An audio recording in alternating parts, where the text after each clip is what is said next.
Can you hear me okay? You're muted, Lynn. Can you hear me? I can hear you. Can you hear me? Yes. Okay, good. All right.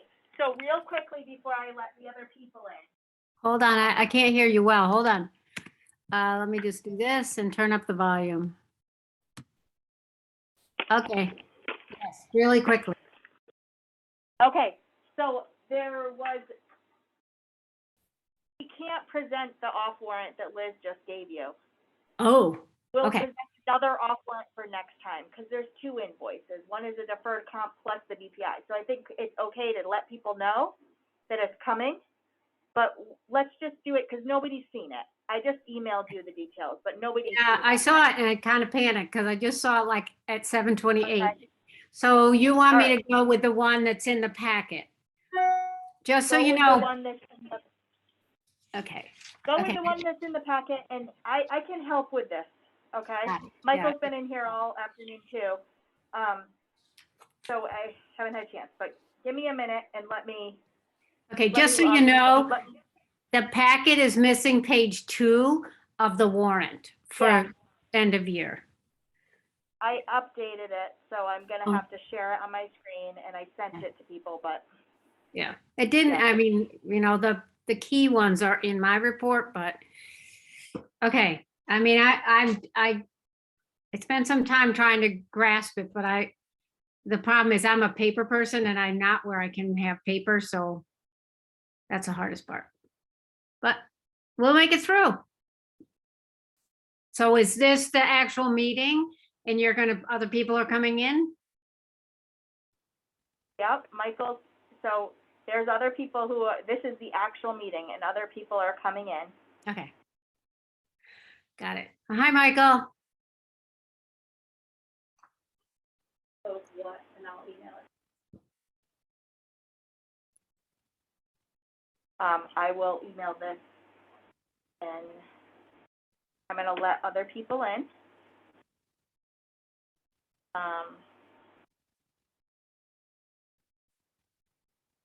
And I will share this with Lynn.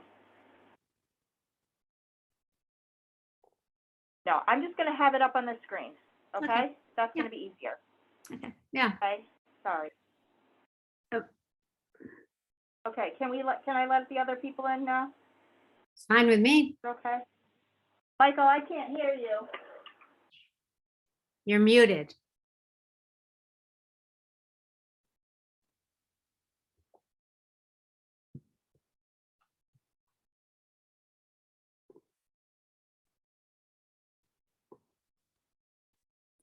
Michael, you're muted.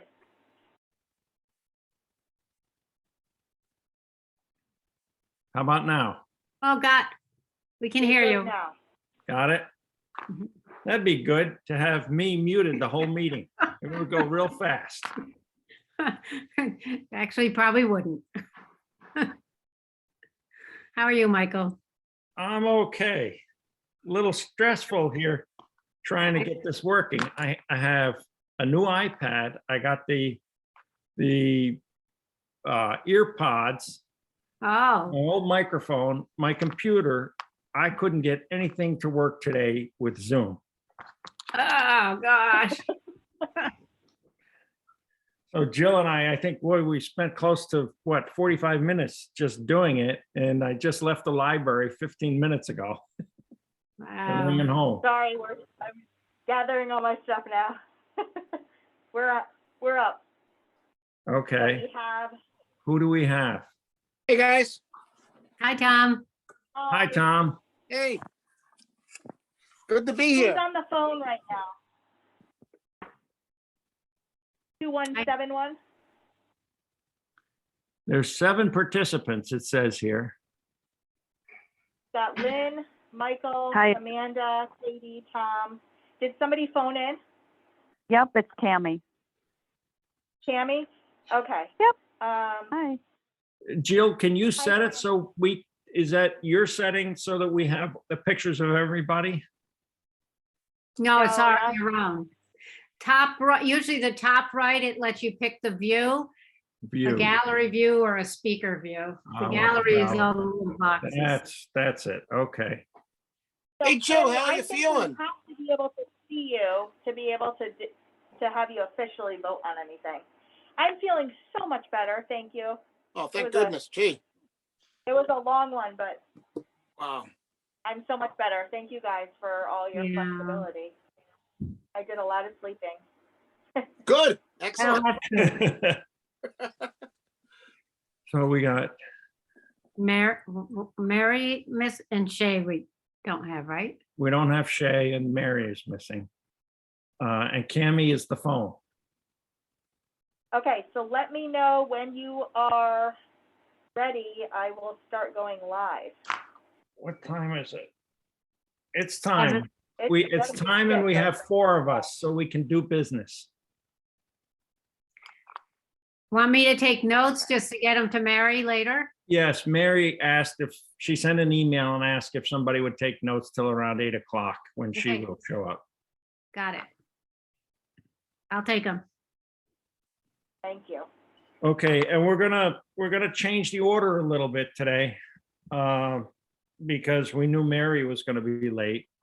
And Shay is not gonna be here at all because he's down in Florida. When we shifted the week, he couldn't make it. So beginning with I welcome everybody to our first meeting of the year. We're ready to get back at it.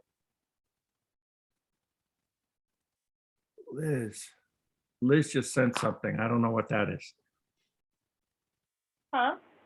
Liz just sent something. I don't know. Things pop up on my screen. Oh, the chat, did she send a chat? It looked more like an email.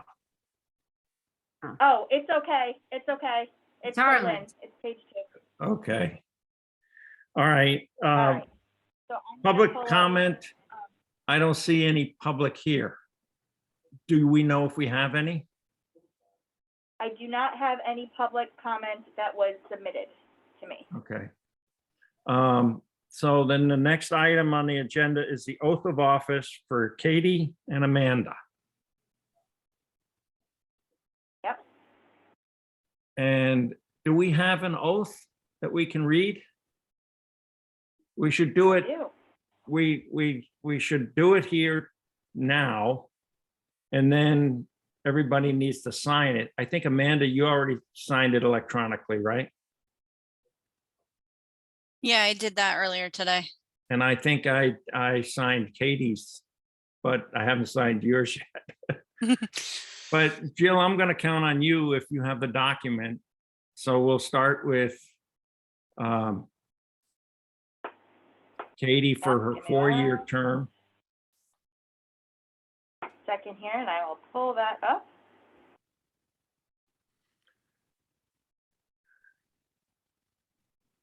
Boy, Katie, you're right in the middle of my screen. You're the center.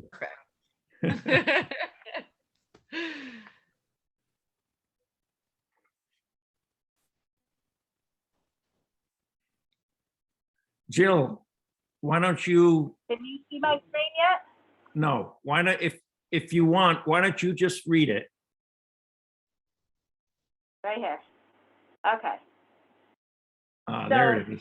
This, if you want, do you want to read it and have Katie? Katie, read it can, out Want me to read no, it? I think Katie, just read it.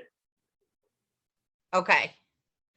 I, Katie Sheehan, do solemnly swear that I will support the Constitution of the United States and the Constitution of the State of New York, and that I will faithfully discharge the duties of trustee of the East Greenbush Library according to the best of my ability. Great. So Okay. that's in the record, I and know. now all you have to do is sign it and notarize it, and then Jill will get it down, I think, to the town, right?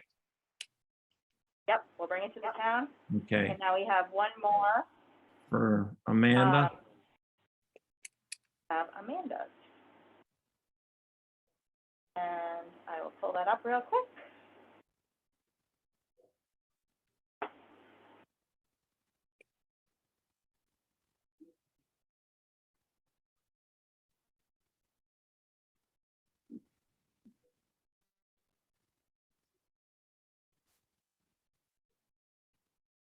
So this is for the 5-year term, and Katie's was for the 4-year term. Can you see my screen? Yeah, Okay, go ahead, Amanda. I, Amanda Miller, do solemnly swear that I will support the Constitution of the United States and the Constitution of the State of New York, and that I will faithfully discharge the duties of the trustee of East Greenbush Community Library according to the best of my ability. thank you and congratulations. Congratulations to both of you. Yay. Welcome aboard. Yeah, Welcome. okay, and the Yeah. same thing we gotta do. I want to try and keep this thing moving today. Okay. And what we did is, since Mary wasn't going to be here, we said we would do the liaison reports first. So, friends, I don't think we have any friends here, right? Do not. Although we're all friends, hopefully. Jill, is there anything that you have regarding friends? There was a friends planning meeting last week, and they are actively working on their a spring book sale. They're hoping to have a spring book sale, and there's also been a book sale, an ongoing book sale out in the entryway of the library that's been quite successful. Okay, Any luck with the vice president? They're still searching for a vice president. One thing that they did talk about was adding an additional meeting and one additional thing other than book sales. That was a big part of the discussion was book sales. But they discussed adding a meeting in the summer in between the budget meeting that we have in June, the public hearing, and the vote, because usually there's not a meeting in between. And so they're going to try to hold a meeting so that they can assist with get out the vote election. okay. All right. Anything else regarding friends? If not, let's move on. Town of East Greenbush, which used to be Tom, and then Holly, and now we have somebody new. Unfortunately, with the change in meetings, he's out of town. Holly thought she might be here, but I don't see her, so I think we'll skip the town for now, which gets us to Rensselaer County. I'll be brief. Again, still strong sales tax revenue. Regarding the library, hopefully, Jill, you've received a legislative grant.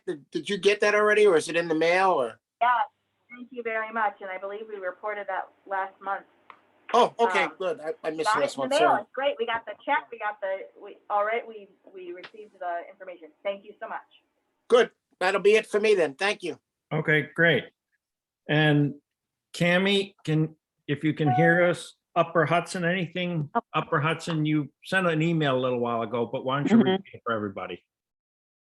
Sure. We had our meeting last week, and we have just a couple things just to point on. We adopted the Upper Hudson Telecommuting Policy, and as a board, we are going through to lead by example. Sorry, that's my dogs. A racial equity training as a board, led by the McLean Group. And we are still in the process of trying to figure out if we're doing 2 sessions or 4 sessions, but we all agreed that we as a board will be going through that training. Everything is looking great at Upper Hudson, and that's all I have.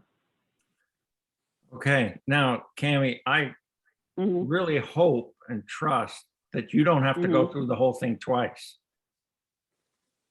The racial, Well, the racial every- equity, you know, because we have to people do the brought same that up. thing. Yeah, I we have to, know. yeah, True. And I don't know, because they really I don't know. I have to get back to you on that, but someone did bring that up, and I'm not sure how the answer was, because all the, other trustees are doing it, with their own libraries. Yeah, So I'll let you know. yeah. Well, from our standpoint, I don't think you should have to do it twice. So if you have to do it there, then we'll excuse you from ours. Okay. All right. I'll keep you posted. We haven't, just whichever one comes first, I guess. Yeah, and we'll talk about it a little later. Okay. Because I know it's in Jill's report. Okay. Thank you. Okay, that moves us on to item number 5, nominating committee report. Here we go. I have to say, this is the smallest group I've ever had in the first meeting like this. But go ahead, Lynn. Okay. Oh, I forgot that I was named to do that. Okay, so the nominating committee met and has proposed a slate. And the slate is for president, Michael Poost, for vice president, Shay Harrison, for treasurer, myself, Lynn Odekirk, and for secretary, Mary Harris. Okay. Normally I normally will ask, are there any other nominations or anything else from the floor? I've never heard of there being one. And then I usually ask the secretary, who is not here, to cast one vote to put it into effect. So I think to just make it legal, I'm going to ask that the trustees who are here, we got 4 of us, so we got a majority. All in favor? Aye. Aye. Yes. Aye. Okay, so let's call that done.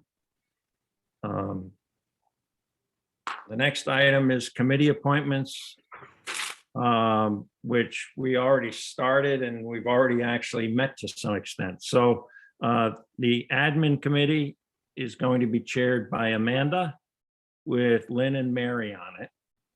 The service committee is going to be chaired by Cammie with Shay and Katie on it.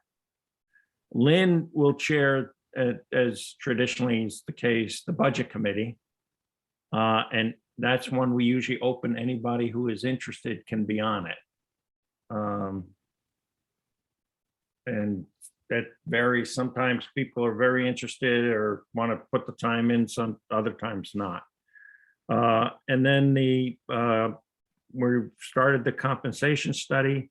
Mary has agreed to head that. Lynn and Amanda are on it, but we open it up to anybody else who wants to be on it.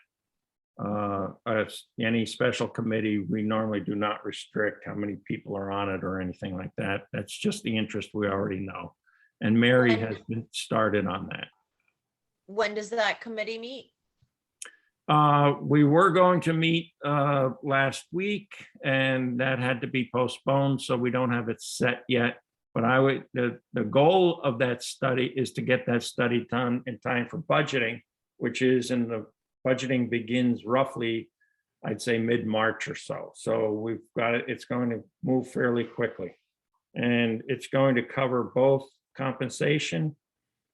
We haven't looked at compensation overall since I think 2000, when is it, 11? Jill? 2008. 2008. So we've just followed a pattern. So it's time to do. And then, but what's working into that is also staffing. As we will mention a little later, staffing is being looked at both in terms of the difficulty we are in getting staff, in some cases because of the staff we're looking for and part-timers and such. So Jill is in the process of reorganizing. The admin committee has met a couple times with her, and we will have some discussion on that later under either admin, well, I think admin, Jill's report, and the personnel report. So we'll cover that a little bit later.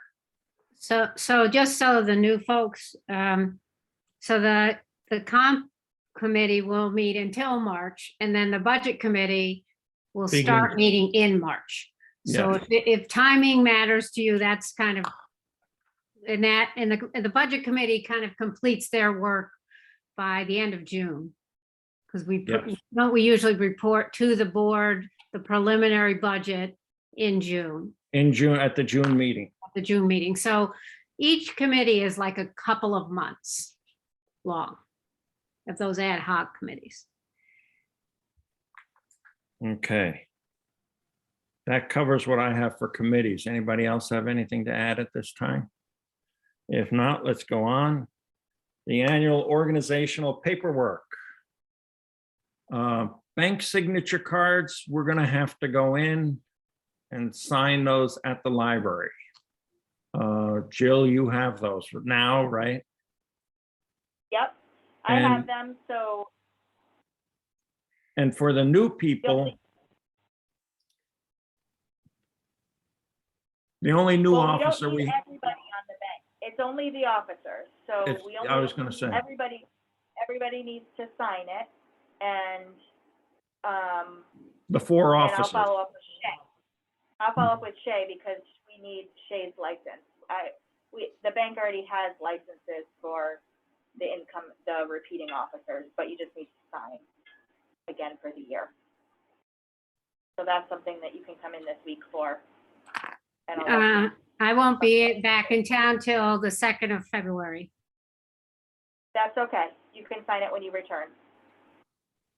You won't be signing any checks until you return anyway. That's right. So yeah, Shay is the only new one. The next item, believe they were emailed to us today, the conflict of interest and the code of ethics forms. Jill sent that to us, and they're set up for electronic signature, so we can do that. Try and get those back to Jill as soon as you can. For the old people who've been here, they're the same as every year. For the new people, it's just sort of the standard stuff that we have to do. The next item is the calendar, and that's the calendar as best as we know it today. Start moving this aside. So I'm gonna just, show you, the calendar is on the screen right now, and you'll see there's been one revision today. Typically, we close Sundays in July and August, so that was left off the calendar. So that has been updated on this calendar here. Jill, I'm seeing the YouTube page. I'm not seeing the other screen you're Yeah. talking about. Is anybody else seeing my page? No, I just see the YouTube page. Oh, really? Well, Yeah. let's see. I didn't even know we had a YouTube page. There you go. It's Ah, been there a while. hi, Charlie. Hi, Charlie. Hi, everyone.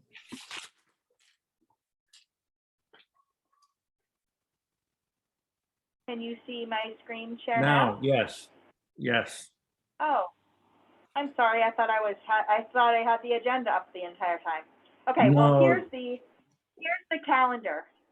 And you'll see in red, it says Sundays in July and August. That was added to the calendar. And I'll just draw your attention real quickly to a couple important dates here. Michael and Lynn alluded to the June meeting, which is typically the budget presentation meeting to the full board, the first budget presentation. So that'll be a really important meeting for everybody to attend, as well as July 12th. That's our public hearing. And then, of course, in September, the election will be September 13th. So make sure you put that on your calendar as well. You have in here a staff development day,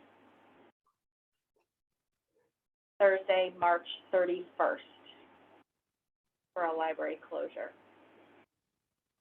And then you've got the meetings, the board meetings with asterisks are ones that we've changed. Yes, The one I think was Easter week in April. Yeah. One was a One conflict, I was think, a Passover, I think, or we've changed them for several holiday reasons. So, January 25th, we changed because I was ill, and then we've got April and July and December. Those meetings are not the typical third Tuesday of the month.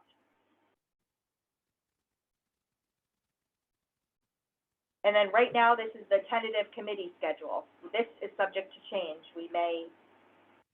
It's up to the committees to determine if they want to stick with the same schedule as has been done in the past.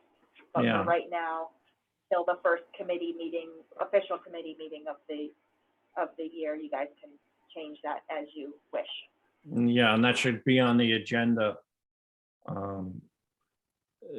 We've all talked about having them at the same night, but I'm open to changing that if people want to change it. It's up to the committees. Okay, any questions on that?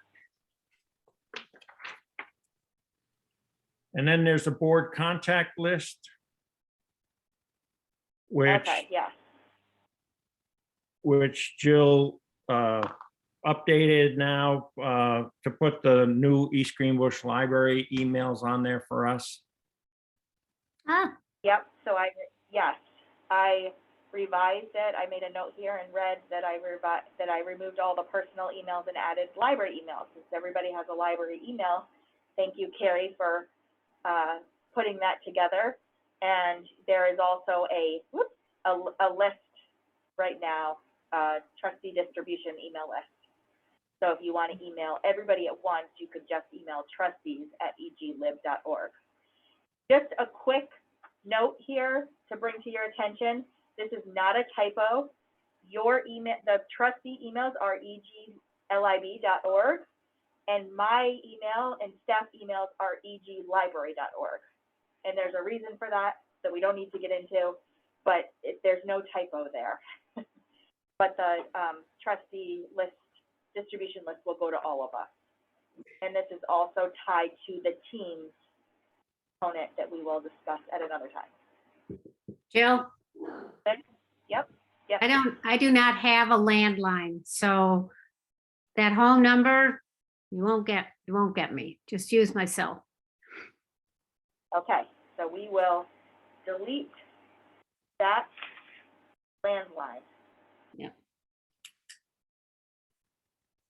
So am I the only one who still has a home landline?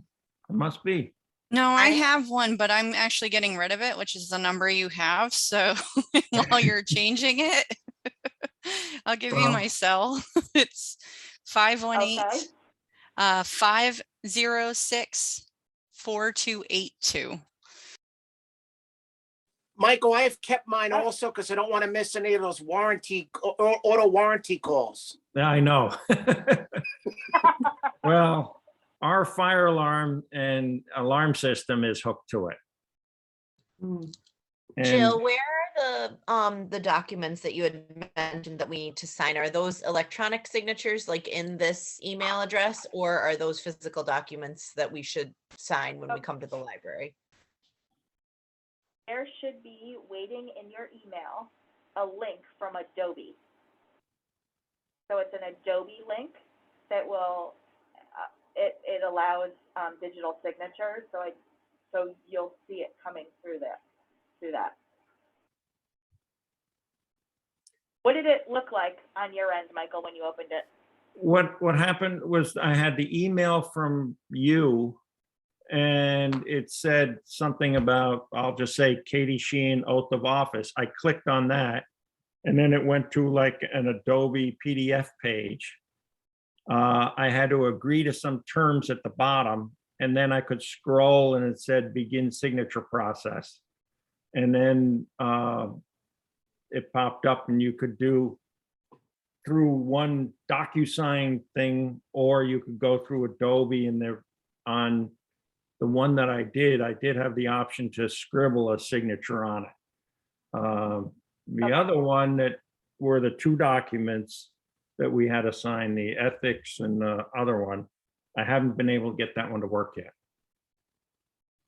So if anybody's having trouble, if you want to stick on after this meeting or call me tomorrow, I can walk you through it and we can make sure you have access.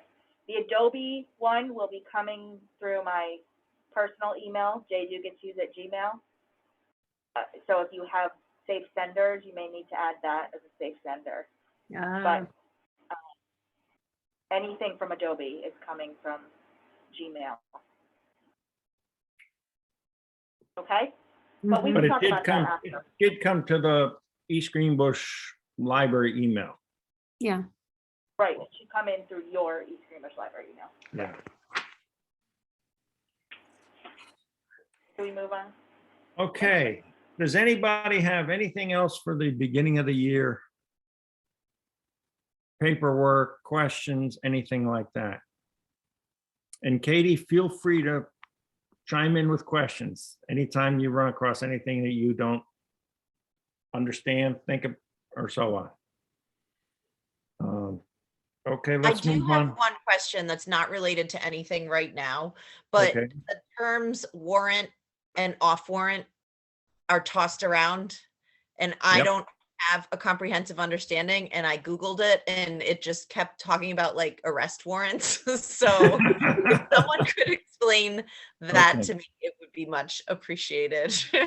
Okay, I'll do it quickly because it's going to be, well, no, why don't we wait till we get to the financials? And when because we have warrants and off warrants today. We have both. So when we get to them, we'll explain it. Don't worry, Uh, Katie, I asked the same question when I first started too last As year. did I. I think Me everybody. too. Okay, let's do the approval of the minutes of the December 21 meeting.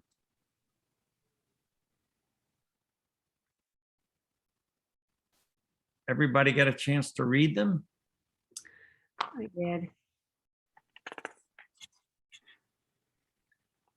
Anybody have anything that they found wrong or feels needs to be changed or corrected?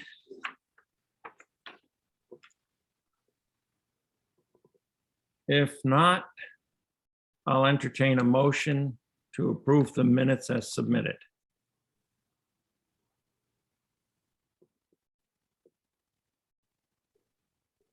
I'll make the motion. Okay. Do I have a second? Katie, your first second. Yay. Yeah, Bob got to second them all last time, so you should second them all this time. There you go. Okay, any questions or comments? If not, all in favor? Aye. I, Okay, carries. All right, I think that gets us to Lynn. okay. This is a lot. So let's start by talking about warrant and off warrant. And please jump in if I don't explain it well. But basically, I don't even know what, the idea of the warrant is there are times, no, the idea of the off warrant is that there are times that the library has to pay a bill before the board meets. The board must approve all expenditures of the library. So you get into this sticky widget where they've got to pay the bill because it's due, but there won't be a board meeting to approve it. So as far as off warrant, those are the bills that come in, must be paid, generally includes things like especially payroll.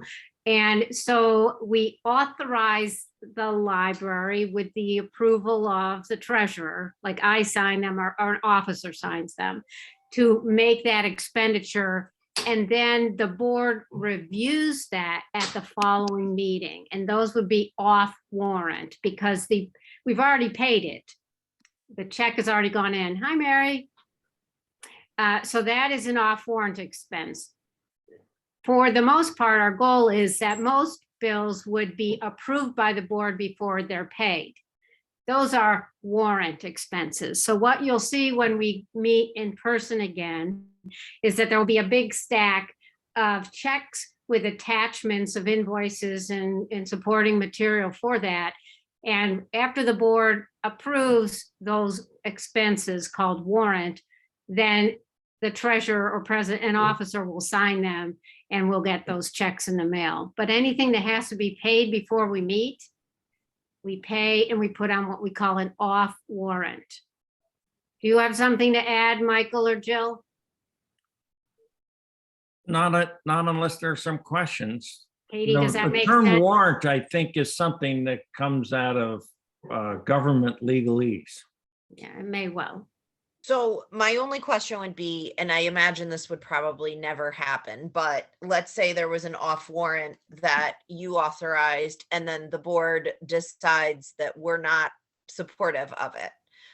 Would we rescind the payment, or how do you proceed if the board doesn't support the decision that you made? Or is it like, well, that's a done Well, deal? I mean, keep in mind, these are all expenses within the approved budget. The budget that the board approved and the voters approved. So as a treasurer, and other officers can speak to this, I would not be willing to sign an off warrant expense that didn't fall aligned with the budget. You know, and then I would say, okay, we may end up paying this bill late. We may end, something of that sort. But these are all approved these are expenditures against an approved budget. So these are expectations, like payroll Yeah. goes every month. Insurance, Payroll. What the salary is. utilities. The Okay. biggest But one it is wouldn't, payroll. like if we had to replace like the hot water tank or whatever, or like heat or something, we would approve that first because that was not written into the budget because it was unexpected, right? Well, there is just to be clear, there's money in the budget for unexpected expenses, just like at home, your hot water heater goes. It's not like you have money in a bank account that says hot water heater. You just have, have enough money in your budget that the library director has the ability to handle an emergency. And I mean, we've actually had some in the last month, quite a few with the heat not, needing some emergency work to get the heat working, et cetera, et cetera. So that's kind of a normal expense that we try to anticipate. It may mean that we have to look later on in the year at where the budget categories are and tighten our belts in one area because we've gone over in others. When we talk about the year end, you'll see some of that. Most of those are expenses that are with people that we know, and the process will still allow for them to be included on the warrant. The off warrant ones are things that we, like the credit card bill. And we have limitations on what can be charged and how it can be charged, but the credit card bill, we don't have the leeway to say, okay, wait for our next board meeting for us to write the check. So the credit card bill will usually be on there. Utilities. Utilities, things like that you're really Insurance. tied in with timing of others. Although you'll find that as the year goes on, especially with payroll being in there, that the off warrant often is larger than the warrant. Right, because I mean, each Right. payroll. Yep, go ahead. I was just gonna say, very typically, the off warrant only includes things that are contracted expenses, other than payroll and a utility or an insurance or something that is, so insurances will go through a committee as well. Liability insurance, but health insurance, we do that every month. So it should be the same every month. So these are all kind of expected expenses. Now, some of it has been a little bit of a, as we transition to new people, sometimes there's things that need to be added to the off warrant for timing purposes so that we don't have late fees. That's very rare that this happens other than year end. So if you look at this off warrant right here, this is a year end off warrant. All of these would typically be on off warrant. depending on when the meeting falls. Right. So you have payroll, you have your insurance here, supplementary insurance, you have our credit Credit cards, card. these are all insurances. Same thing, Amazon and Bank of America, it just depends on when the meeting falls. If we have time to get it in, then we'll put it on a regular warrant. These are all expenses that we have, regular expenses. This is our contracted fiber expense. The only, Jody, there's two things down here. This was I remember that. Yeah. Yeah, and it's a That's little what you were different, on. more complex this month, partially because, Lynn, you left fairly early. I know. You ended up doing it earlier than we normally, you Mhm. know, do it. So, My fault. Okay. So did that help? Okay. okay, I think So she's. Mary, are you, now that you're here, Mary, are you gonna pick up the minutes? She Yes, silenced definitely. herself too. Yeah, yes, I will. I am. Okay. I've Thank got the other minutes. Okay, so are we, is it You're time? on. I'm You're on? on. All right, I submitted a report.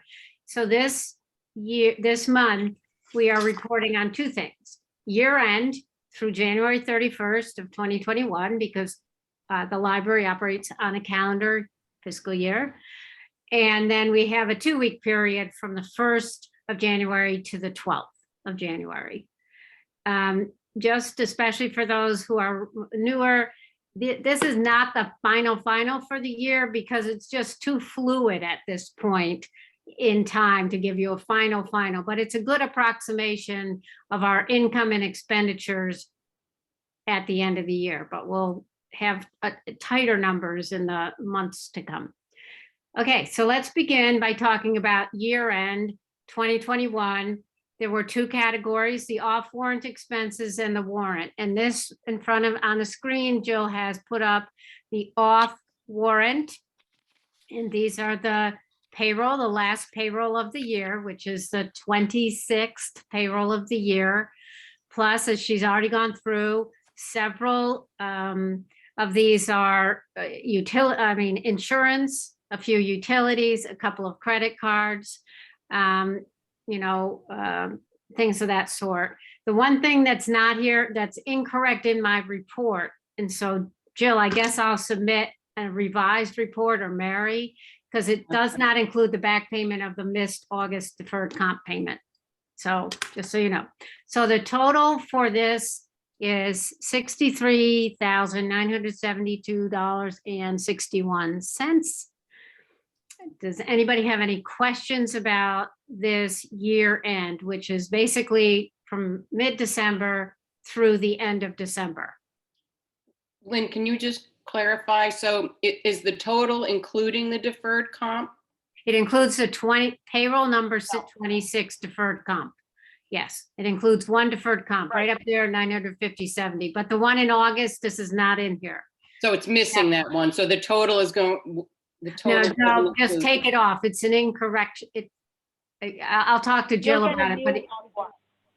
what? In February, you'll get a new off warrant, Okay, which will an have, additional off warrant. Right, You'll but get an this one additional doesn't have off it. warrant for expenses. And it's really Yeah. my fault because I decided to go have a lot of fun for a few weeks. So there you go. Okay, so I will correct this report, but that's the off warrant for the last 2 weeks of December. Does anybody have any questions about anything on it? From my perspective, there was nothing unusual in this off warrant. Okay, now Katie, to continue the discussion on the warrant off warrant, since an off warrant is money that's already spent, we normally approve a motion to accept the off warrant. We don't approve the off warrant, we accept it because it's money that's already spent. And a warrant, when we get to those, that money, those checks are still sitting there waiting for us to approve at the meeting And so what happens is that the warrant has to be signed by, I don't know if it has to be me, but it's always been me, the president, signs the warrant. And so I take every page of the warrant at the bottom, date it and sign it after I'm authorized to sign it. After it's approved by the board. Yep. Okay, so. So we guess- need the motion here now to accept the off warrant in the amount of 63,972, 61, right? 61 cents. I'll make the motion to accept. Okay, second. I'll second. Okay, that's Katie. Who's that? Is that Kate? Katie. Oh, okay, That's Kate. Katie. Mary, you weren't here yet, but what I said was that Bob did all the seconding at his last meeting last month. Mhm. So this is Katie's first official meeting, so she's gonna do all the seconding today. Okay, all right. But not really, but she can, as many as she wants. Okay, any further discussion? If not, is anybody, I'll do it this way because it's easier on the Zoom meetings. Is anybody opposed to the motion? Not hearing anybody, the motion carries. Now what we're going to do is move to the warrant. So as I think, hopefully by now you're understanding, these are invoices that we have, Liz has cut the checks, but we haven't mailed them out yet. So this is a detailed list of all of them by vendor.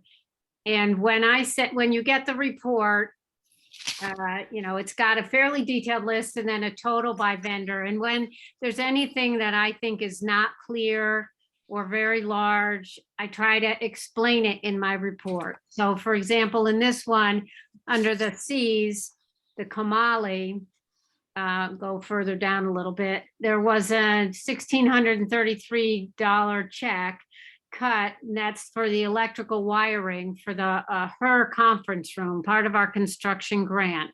So that check is here under the Kamali group for the 1633. Right under it is a really large check for $17,000, and that is for a partial payment of the room divider that we're getting, that fancy new room divider in the AB meeting room, the one on the left when you first walk in. This is also part of the construction grant. It's a grant we got. It's over 3 years. We're in the last year of that grant. And basically we get approximately 65 cents on the dollar. So, it's a great deal for us. So for every dollar we pay, we get reimbursed about 65 cents. So we're very happy to have the luxury to do some of these projects under this grant, and the work in the HER conference room and the room divider in the AB conference room are all part of that grant. They're actually among the last parts of that grant. So this is a check for that divider, which will probably, seems like it'll probably be done pretty soon, Jill, right? In the next 2 months or so? The room divider? Definitely, yeah, it was supposed to be done the first week in January, but we're still waiting for HubCore to actually gain possession of the physical door. So it's a sourcing issue. So as soon as that happens, they'll do the final install. So you will. Great, thanks. So I don't cover everything, but anytime you get the report, I really encourage you to read it. And if you have any questions, just send me an email and I can explain to you what these are, because you get to know the vendors, but in the beginning, it doesn't make any sense, like you've probably never heard of most of these vendors. And I only kind of discussed the big ones. So the next big one is Dell. And that is for docking stations for the staff laptops. So that was, and all of these expenses are part of the budget, covered under the budget, but it just tells you what we're spending the money on. Then you go down, you continue down, and then under Lane Press, we had some printing costs for our newsletter that's coming out. That was another $1,197. And Seasons East is the other really big expense we often have. That's for they're the folks who do the snow plowing, the grass, the landscaping, all that kind of thing. And so this is covered at like October and so early November, $2,400, which seems like a lot when you're somebody who mows their own lawn, but it's a big lawn. And it's a lot of sidewalk and that sort of thing. So those were the big expenses. We have the checks. The total for the month is $29,082.97. And I will entertain any questions about the warrant expenses for that period from December 14th through the end of the year. Any questions? If not, I'll entertain the motion authorizing me to sign that warrant. I do have just one question, clarification. Okay. So there's dates on this warrant that are before December, like things that we've paid from November, September, that kind of thing. Those, just keep in mind, like the detailed dates, those Mhm. are generally the date of the invoice. So in Gotcha. the far left column, so you're going to see some dates that don't fall into that period of time. Okay. So that year end, this is where you go out to your vendors and is there anything outstanding? Do we have anything missing? Have you kind of, that's what the last month is, trying to make sure that we've got everything in. But also with the books right, and the books, when the books come in, when they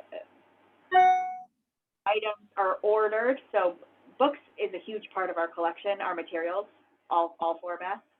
And you order them and you never know when they're going to arrive because of when things are published. You order things pre-pub, before the publication date. So when they arrive, that's when we pay them. Yeah. So the library operates on a modified cash accrual basis, and that's why we do it that way. So nothing really hits our books until we receive the check if it's income or pay the invoice if it's a payment.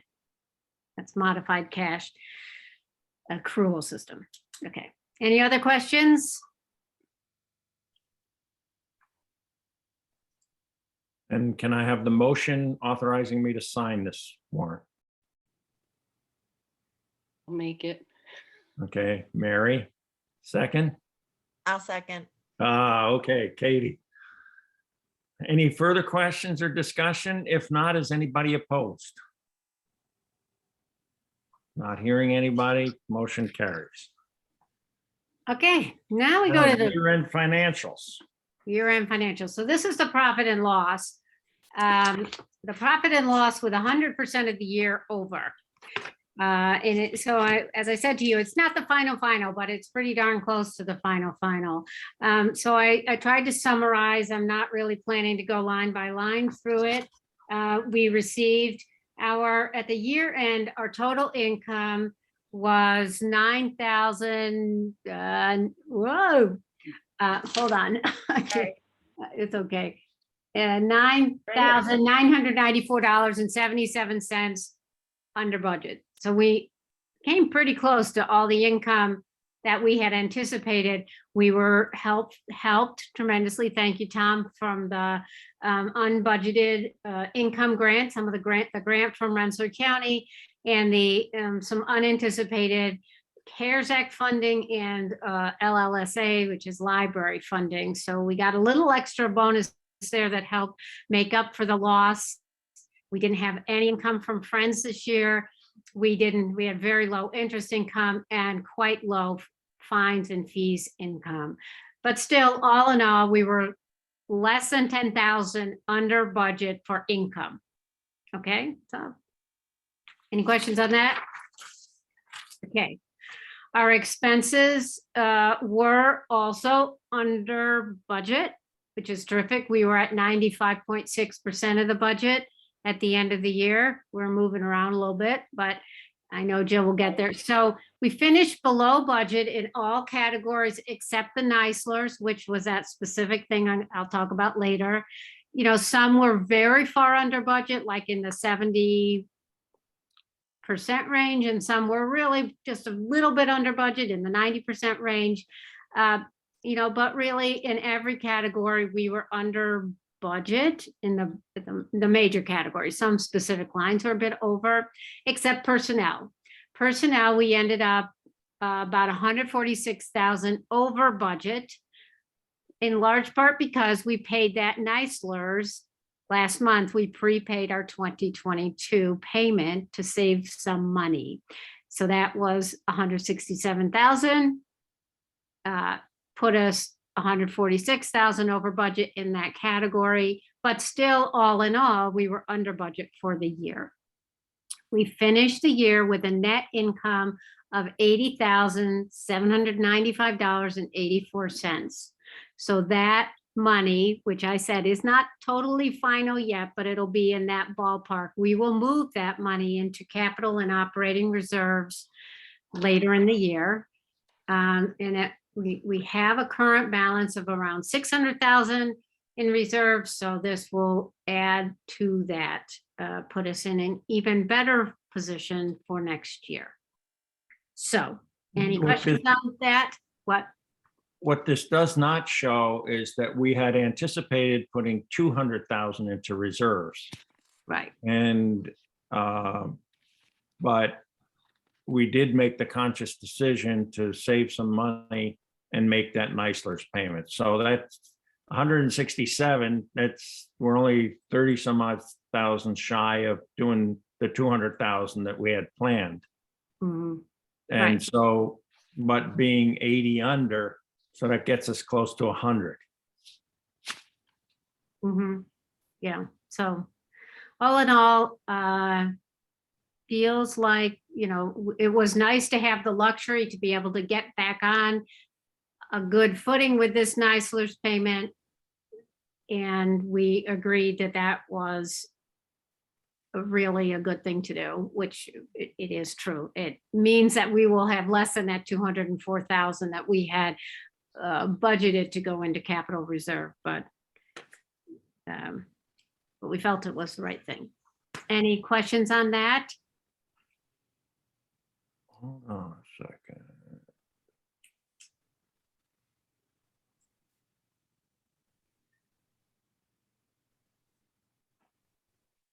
Can I just jump in and say thank you to Liz for Oh, yes. going through her very first year end. It was a lot of work, and for Lynn as well, a lot of work. I think it was your first year end as It well. was my first year end too. So, but yes, thank you, Liz. And then on top of it, Lynn was on vacation, and then I suddenly got COVID. So it's been a heck of a year end, but I appreciate everybody's work. Okay, so I believe the next thing was a copy of the gifts and grants. Did you talk about the balance sheet? No, I didn't. So the balance sheet's before the gifts and grants. All right, you're right. Okay, so balance sheet. As far as the balance sheet goes, it is now up in front of you. So you can see, and when you look at the categories, so the first is current assets, and I compared it to year end last year. So I'll just tell you the 35,000 that we have in total gift and grant cash is about 20,000 less than last year. Why is that?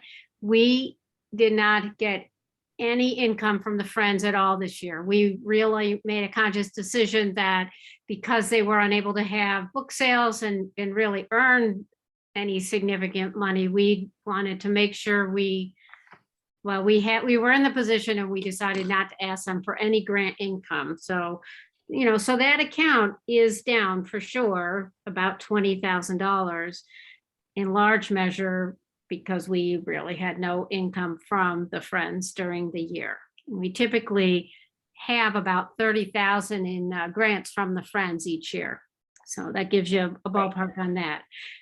However, our cash position, our total cash, is at 561,891. And, I caution you from putting too much in each of these lines, because it really is the bottom line that makes a difference, because some of it is just, is your money in reserve or is it gone up to cash and things of that sort. But our cash position is about 263,000 above last year at this time, so we're in great position there.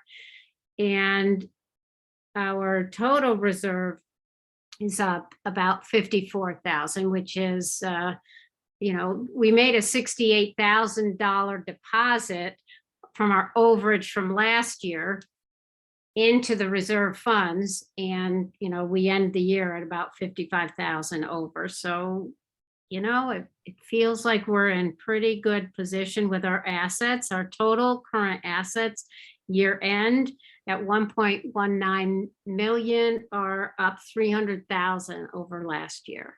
So that's our total assets. And that, I think, is the number that is most important to consider Now, it in this way. Yep.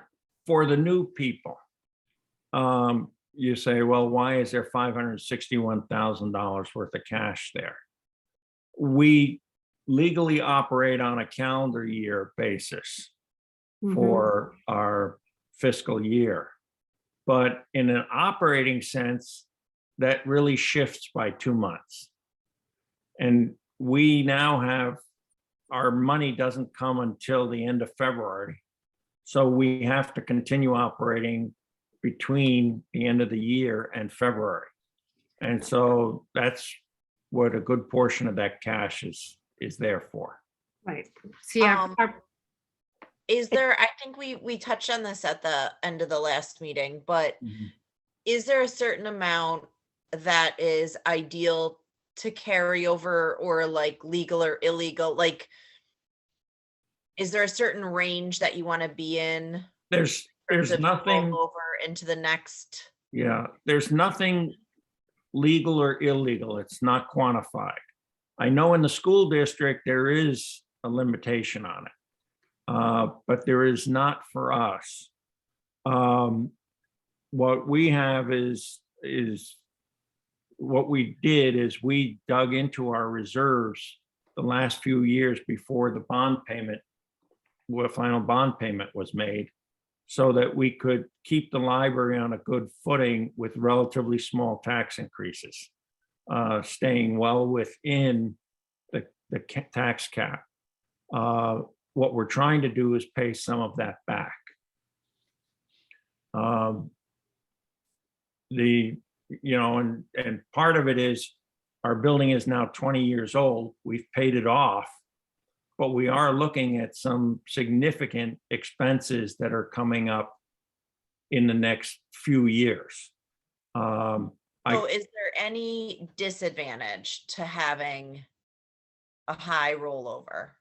I mean, obviously I see the advantages, which then you would be able to work those projects or unexpected or bigger ticket items, but is there any disadvantage to having a surplus? Like, does it look bad to the public, or is it? I would think that that's really the greatest potential disadvantage, is you have to be able to explain why you need what you need. And we say, there's probably $400,000 worth of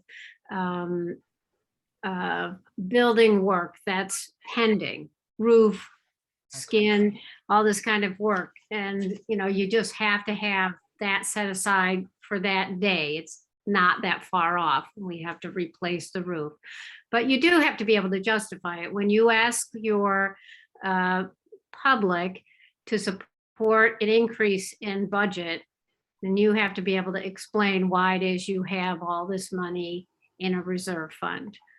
And there are two kinds of ways you look at it. And one is for the building and one is for operations. And just to be able, if there was ever any downturn in the amount of public funding that we received, we've got to be able to weather that storm as well.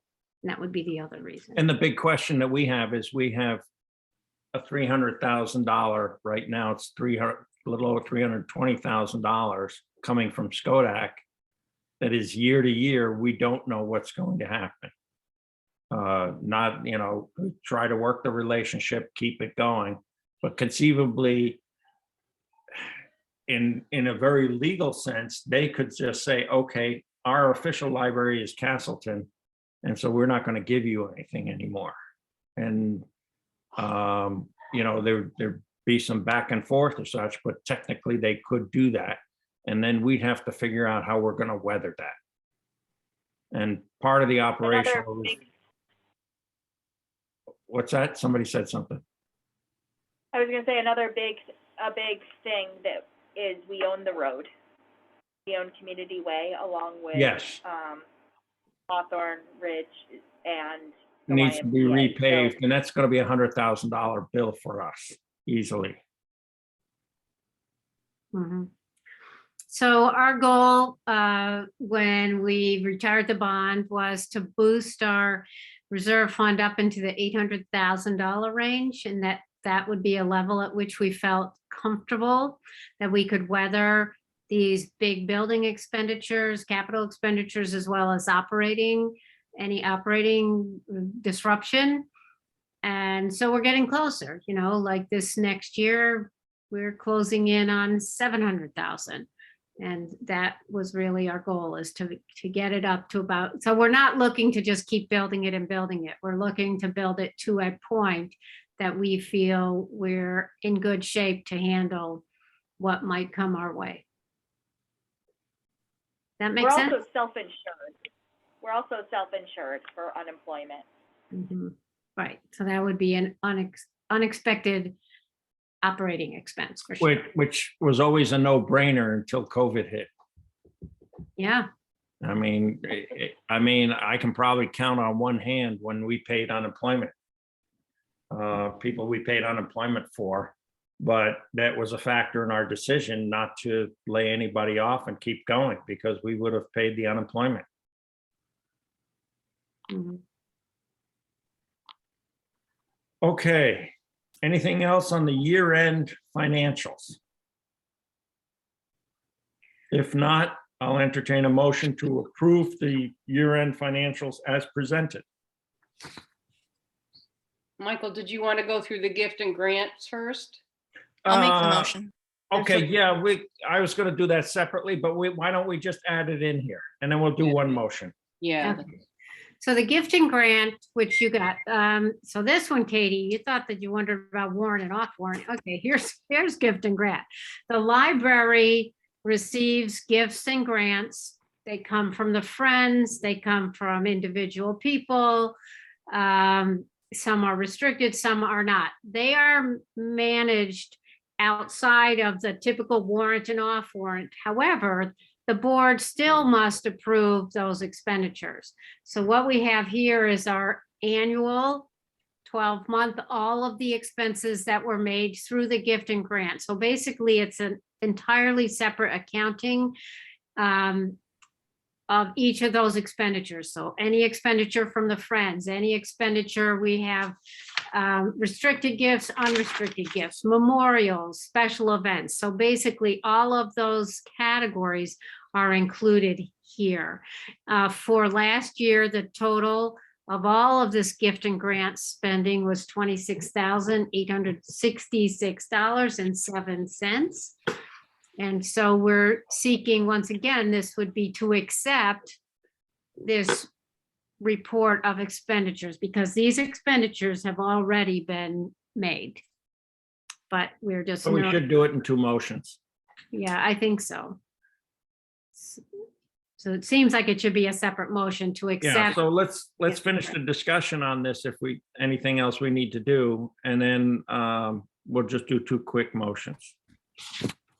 So the gifts and grants are expenditures, but the gifts would be income, obviously, Gifts of right? the income, and they're included on the profit and loss. When you look up there at the top one, total gift and grant cash, that would be income that came in, like from the Friends or from, there was a beloved staff member who passed away a few years ago. And so there was memorial money that came in dedicated to Joanne, Jaquila, and things of that nature.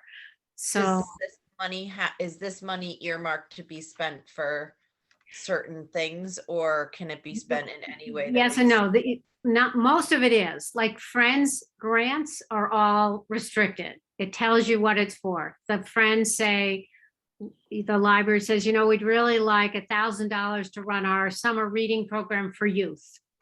And so the Friends give $1,000 for summer reading programs for youth. And this account and this report, the annual report, which I see every month, but you will see like once a year, but that would detail all of those expenditures against those restricted grants. A few of them, sometimes people just put money in the jar at the circulation desk.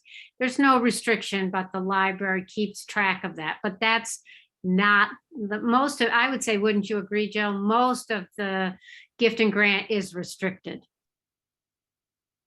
I mean, Most of it is, and you'll see it every month. You'll see, you will see the balance sheet every month. So Right. that's something that you can keep an eye on, that right. where things go up and down. And you will see in the end of the year audit as well, you'll see how much income we took in as gifts and how much income we took in as grants. But this is a list of all of the expenditures under gifts and grants. And I can just really quickly go through. So all of these, anything that begins with an FR is a Friends grant, and that may be a grant. A lot of gifts and grants also span multiple years. They're not limited to 1 year, so you don't close it out at year end. That's the big point why we do this separately. It is. Right. Because it goes on year after year quite often. So for instance, this top one is 1,000 books before kindergarten grant. And so there's an expenditure in November for bags, to replace the bags. These, I have one right here, 1,000 books before kindergarten bags that we give to everybody. So these kinds of things are typically gift and grant expenses. And so anything that begins with an FR is a Friends grant. Those are things that we've asked the Friends for. Then you move down, and I'm scrolling kind of quickly because the majority of our grants really do come from the Friends. So there's many of them here. And then we have gifts restricted and gifts unrestricted. So this is where you can tell if there are, if they're restricted to something specific. So this is a STEM program gift. This was actually from several years ago from a local business, and it's for STEM programming. And so where we've been spending money here, youth services, mad science, programming there. Then we have unrestricted gifts, and we have approximately $10,000 that we've built up over the years in unrestricted gifts. And this is usually, very rarely do we spend out of this for anything. Not sure what this case for something. Look at the is specific for that. We have all the invoices here if we want to. But these are things, this is back in August 5th of 2020. Our case for 5. But anyways, these are reviewed every month by the business operations manager, myself, and Lynn. And so all of the invoices are reviewed and compared. But Bullet Aid, this was money that came in back in 2017 from the state. This is Senate Bullet Aid, and we saved it for something that that was exciting. And what we did was, this was the Pen to Pandemic project. The majority of this is the Pen to Pandemic project, where we actually did our own publication there for the book. So then we have gifts, other gifts that have come in, unrestricted, and I've lost my mouse, so give me a minute here. Jill, Working. I've lost control of my screen. Hang on. Yes. Can't move anything. I want to keep moving. Okay, so it's 26,866.07 for the year for all grant funding. And of that, just because Jill said it was mostly 21,000 was from Friends grants from previous years. Yeah, and there's still 30,000 in the account now. Correct, right. Yeah, so yeah, 34,000. Yeah. So is And the our New York State construction grant money goes into our capital reserve account, not into gifts and grants. So yeah, construction grant is not part of this. Yeah.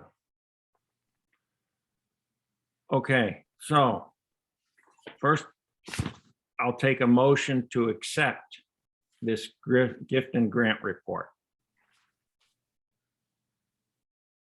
I'll make the motion. Thank you, Amanda. Second?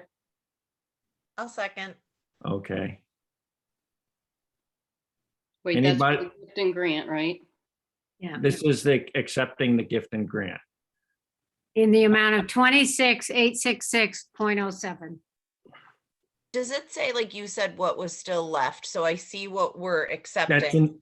in the balance sheet. Like I Oh, get that. It's in the, yeah, what's left is up in a balance sheet. If you look at the top line, it says Pioneer Gift and Grant 0186, $34,909. That's the balance at the end of the year. Unspent money.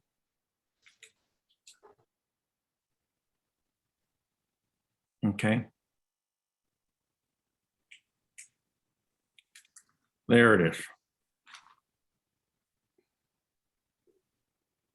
Okay. Okay.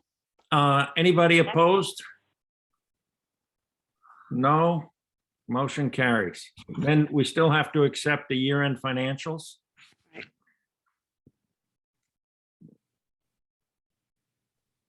I'll make it. Okay, second. I'll second. Okay.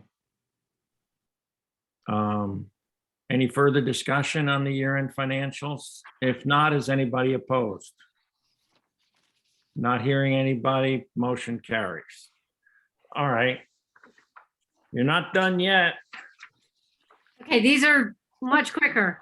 So that was the end of last year. That was year end. And we have a 2-week period from January 1st to the 12th. I have off warrant and warrant.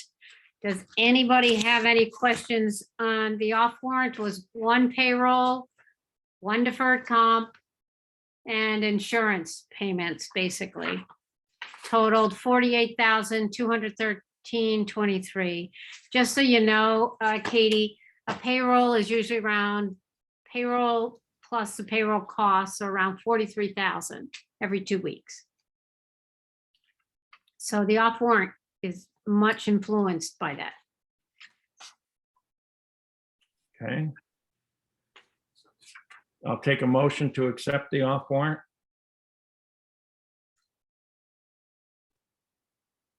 I'll motion. Okay, that's Amanda. Second. I'll second. Okay. Anybody object? No, motion carries. Okay. All right, you got one more warrant. One more warrant. So these checks are ready to be signed. The total amount is for that 2-week period is $21,463.18. The most notable expense on this is Upper Hudson, $17,846. It covers first quarter fees plus some of the digital services that are managed by Upper Hudson. So that was a big one, 17,846.97. Any questions on And that? Did you say that was a quarterly fee for Upper Hudson? Yes. See, is it Q1, 2022 Upper Hudson fee? That's around 7,800 every quarter, and then Q1 hoopla spending. And And the ERO, Jill, I know I wrote it somewhere. ERO, was that Yep. was that overdrive? Okay, so that's overdrive. Right, And in a nutshell, most of collection development and most of our bills to overdrive are paid through the library because our staff does the collection development. Some of our overdrive ordering where we are reordering popular titles that have expired, we do that collection development as a system. And each library is required to put a certain amount of money into the pot, and Upper Hudson manages that ordering. So that is our 2022 contribution, and these are all within our budget. budget. So Jill, there won't be another ERO contribution for the rest of the year? There will not. But there This will be is our hoopla. annual- There will be quarterly hoopla. That's why there's a Q there for quarterly hoopla spending, and quarterly Ulan fees. The Ulan fee is our actual membership in the consortium for delivery and all of the services that Upper Hudson provides. And hoopla spending, this is all within our regular budget with our digital services.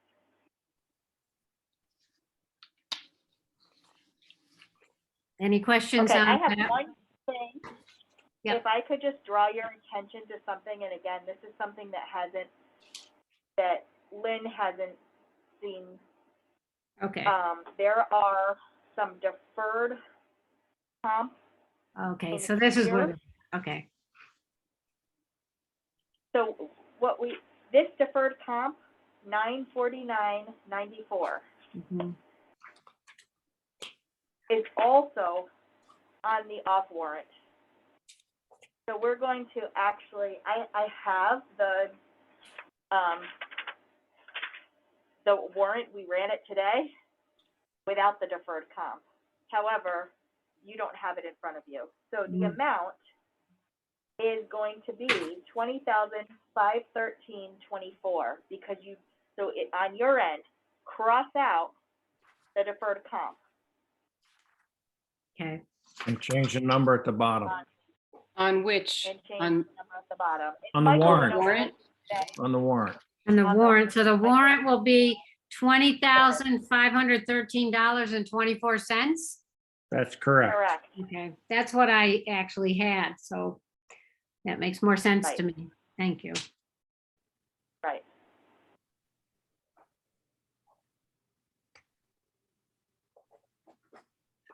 Okay. So, was the deferred comp?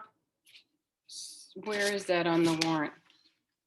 On the It's warrant? Off off warrant, warrant. January off warrant. on your warrant, Mary, it's on the second page, I think, near, Oh, it's on page 1. No, it's under Oh, New page York 1. State deferred comp. Oh, deferred comp, all right, See it up there? yes, so take And that then- off. No, and- No, keep not- it on don't the take it off there. warrant.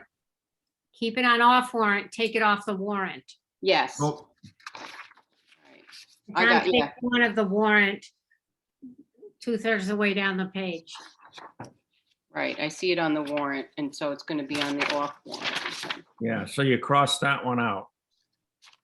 So the warrant, it's Is correct. The one you have here is correct. without that. Everything else is correct. It's Right. just that when this warrant.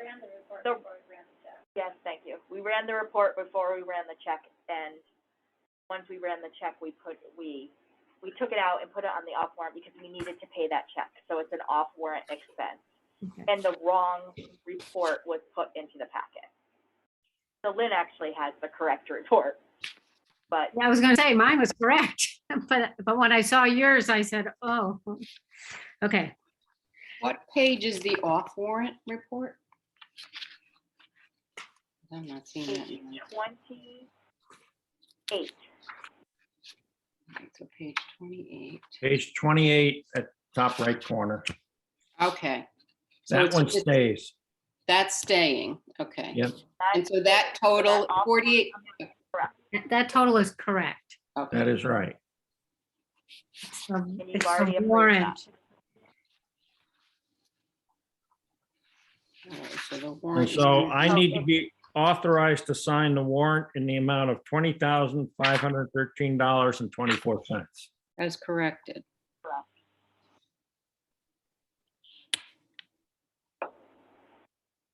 I'll make the motion.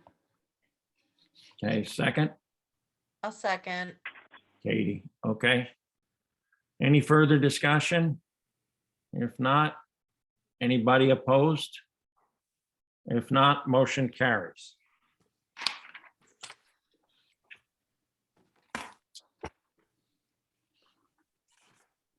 I just gotta run and grab my charger real quick. I'll be right back. Okay. Okay.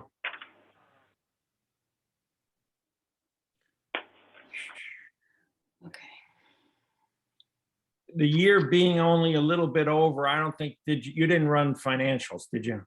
No, oh, I'm sorry. It said it in the report. We just decided there'd be no point in running financials for 2 weeks. I'm sorry, I should have read it, but I didn't. Okay, that gets us through the treasurer's reports.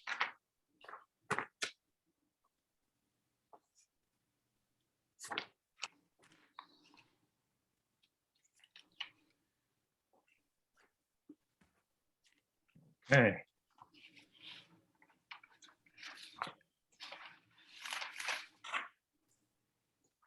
Next, I have committee reports. Mhm. Okay, yeah, I knew it wouldn't do me any good to get to the admin report and then have the computer die on me, so. Okay, Amanda, All right, this is my first time doing this, so. that's okay. We all got to start somewhere.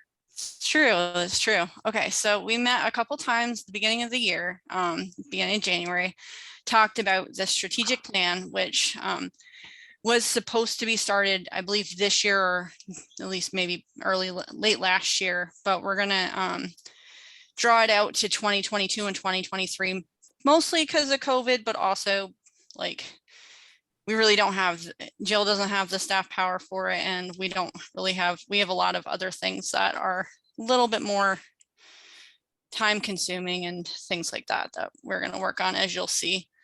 I seem to have lost the screen, so hold on a sec. I gotta open it back up.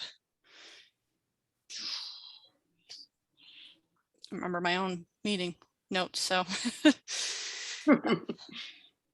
see.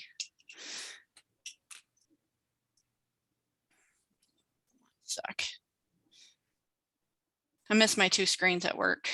So much easier. Can you guys see my screen right now? I'm trying to No. share my screen. Not your sure shared what screen, happened. no. Yeah, that's what I was looking at, and then it disappeared, and I was like, oh no. Okay, so we are going to revisit the strategic plan in October. But an extension will be due by the February board meeting. And as Michael talked about at the beginning, the compensation plan and this compensation study is something that we're working on. We drew up a little bit of like ideas for it and what it's going to look like. Jill had proposed 2 potential staffing options to go into effect immediately, but we decided that we are leaving it to her purview to decide how to change the staffing needs at the moment, which you've seen with that hours change, and I'm sure it's in her director's report, couple other things as well. We're going to look for members of the board who are interested in joining this compensation and staffing committee. And we also discovered that one employee is working out of title, which meant we have to look into title changes with civil service. We also have to work on Jill's director review and salary review, since the last time we did that was in December of 2018. And as I said before, the COVID hours are updated. They're going to close earlier on Mondays and Fridays to make for more flexibility. And part of that is going to be a change in desk staffing, which I think Jill is also going to talk about in her report. So that's what we've been working on for the last month. And I want to commend the committee for doing that, because traditionally committees don't meet in January, since they're not formed technically until this meeting. So I think there's been a lot of work done by the committee in the last several weeks, and I thank you all for that. You're very welcome. Does anybody have anything else for Amanda and anything they want to add? Jill, do you have anything you want to add at this time? Do you want me to talk about the staffing right now? No, let's do that. I think that works better when we have the, your personnel report, and you can explain it right over that. I think would be better. Now, the other committee, Services Committee, did not meet, even though we did set the committees at the last December meeting. They did not meet. Just too much going on. So that takes care of committee meetings.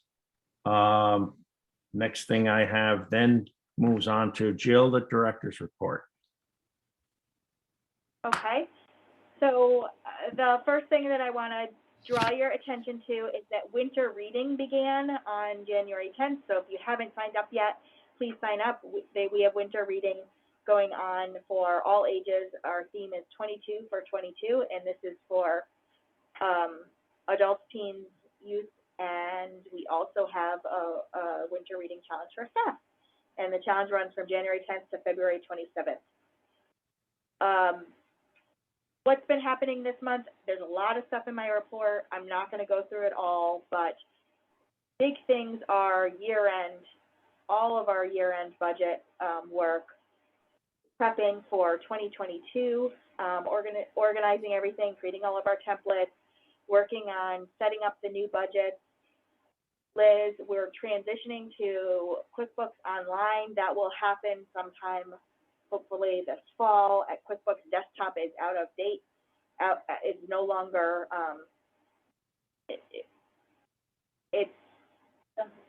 It's not supported anymore. So we are moving forward to QuickBooks Online, and this was planned. We started this, and we put a halt on it with the transition to the Liz's position. So now we're ready to take that on with 2022.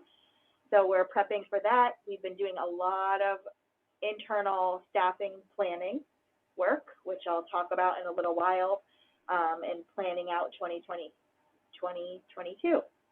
Another big thing that we will discuss in committees is trustee board collaboration site that we've set up. So we are finally live with that and using Microsoft Teams. This is the collaboration tool that we use with staff.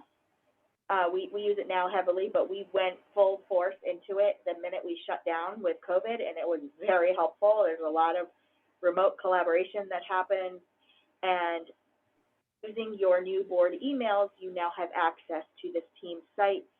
Carrie, our head of digital services, sent out some information on how to get logged in, and this is going to take some training.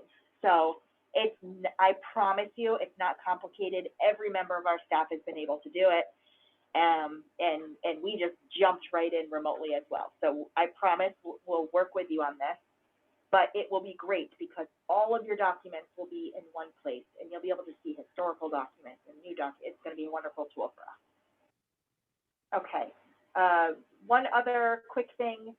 Don't forget to go and nominate us for Best Library. It's that time of year again, the Times Union, Capital Region Best of. And please nominate us. There will be two phases. The first phase is to nominate us and make sure that we are in the running. And then there will be another phase, which will be to vote for us for Best Library. And last year we won, well, we were second, we were runner-up. We won second place. The Colony Library won for first place. Colony, who has a significant larger population. Okay. There is an hours change that we put into effect yesterday, was the first change in hours. This was a temporary. We have a temporary hours change due to COVID staffing issues. We started talking about it at the last board meeting. And so it's now been in 2 directors' reports, and we talked a little bit offline about this as well. So we were 61 hours per week, and now we are 57 hours per week, and this is temporary. And so the changes are Mondays, now we are open 10 to 6 instead of 10 to 8, and Fridays 10 to 6 instead of 10 to 8. We are still open 10 to 8 Tuesday through Thursday, and 10 to 5 Saturday, and 1 to 5 on Sunday. And I did include also a chart in my board report for you with minimum required hours open. It's a state requirement. And our official chartered to serve category, we are required by law to be open 40 hours. We are open, right now we're open 57 hours, and this is with our temporary shortage.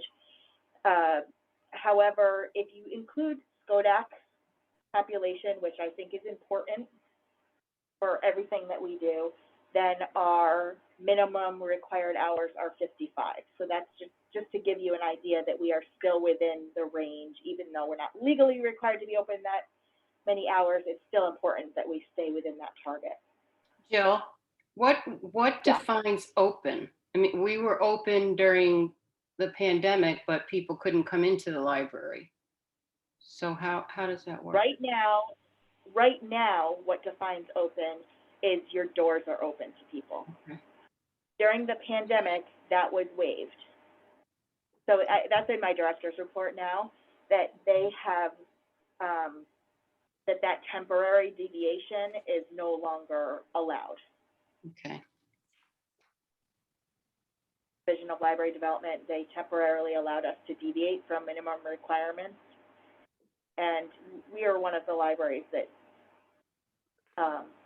only did that for a shorter time frame. Mm-hmm. But we've been open for quite some time now. Thanks. Speaking of requirements, state requirements, there are trustee training requirements now. This is a new law. And there's 2 hours of trustee training that everybody has to undergo to remain a Board of Trustees member each year. And there's some requirements in that, and it's all in my director's report. So there is a list, what I included on page,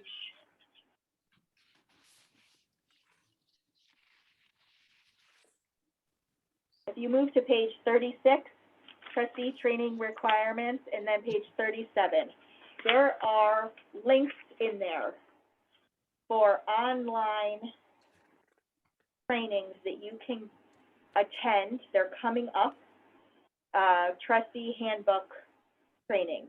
I know several of you did the 2021 training, some of them or all of them, and they were quite good. If you register with these links, you will also have access to these trainings, even if you can't attend that exact time. They will give you the recordings. I highly recommend that you attend all of them because these are fabulous trainings.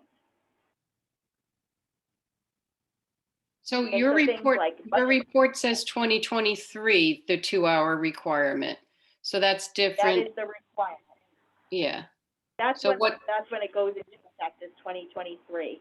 But Okay. these are still, this is just, they're giving you a heads up that it's coming down the pike. That it But- needs to, But I'm assuming Okay. training that we went to in 2022 would not count towards 2023, correct? No. no, this Um, is just, it's important for your role as trustees to stay up to date with what's going on, so that we can all be effective. Mhm.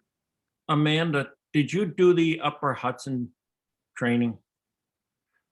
Katie, you need to do the Upper Hudson training. It's Yeah, their that's- session. It's February 2nd. You got it. Okay, good. That's all I wanted to bring up. Thank you. She's on it. Good. Okay, the other piece in here, Cammie spoke about it really quickly, the racial equity training that the Upper Hudson Board is undergoing. That is something that will be bumped out to the service committee to figure out what kind of training we would like to undergo as a board. There are several different options and when we might want to do that. So if you want to read more about what this racial equity training entails and who's doing it, and that's all in my board report.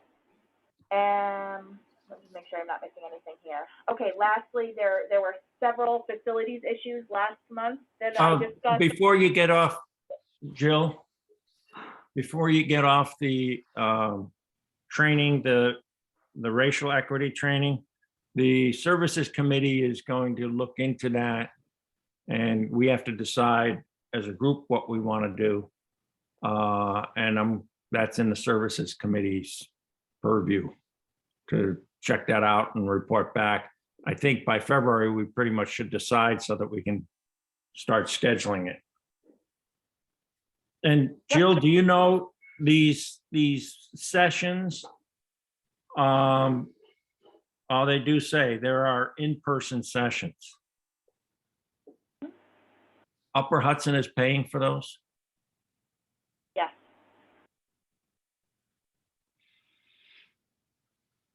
Okay, Okay. so we'll figure that out in February. Yes, we'll discuss that in committee, and there's a lot of information in my report Mm-hmm. about that as well. And just to let you know that the facility issues, a lot of our facility issues have been resolved. A few things we're still working on, but it's all in my report. So if there are any questions, I'm happy to answer questions about the report or anything you think I missed that is important to bring up for everybody. Anybody have any questions? If not, let's move on. Okay. Okay. Jill, that gets us to the personnel memorandum.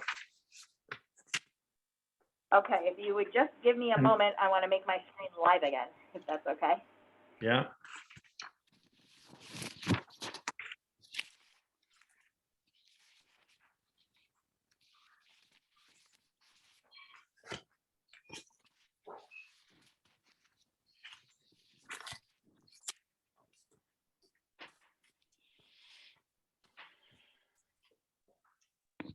I think here's where we can get into the discussion of the reorganization and the staffing, proposed staffing changes and all of that.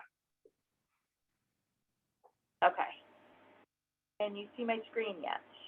Nope. No. Not.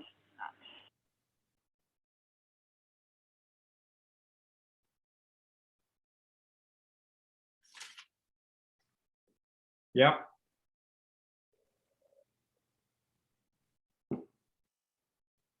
My screen? Okay. So here we have the personnel memo. We'll start with the easy one first. There's a classification change that was included in the 2022 budget during the last budget season. And so we have a part-time library clerk who was made full-time on January 1st. Okay. Then we have some new things, and I'll quickly go through them here, and then I'm going to bring up an org chart and kind of walk you through it, where we are and why. We have 3 part-time librarian positions that are open, and I think we've been talking about this for the past several months. We have seen turnover in our part-time librarian positions, and it's been very challenging to find replacements. So we've had the positions open, and we have not had qualified applicants. So we needed to come up with an alternative.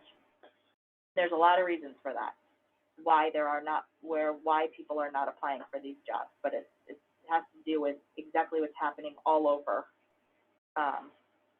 with employment right now. in many different organizations.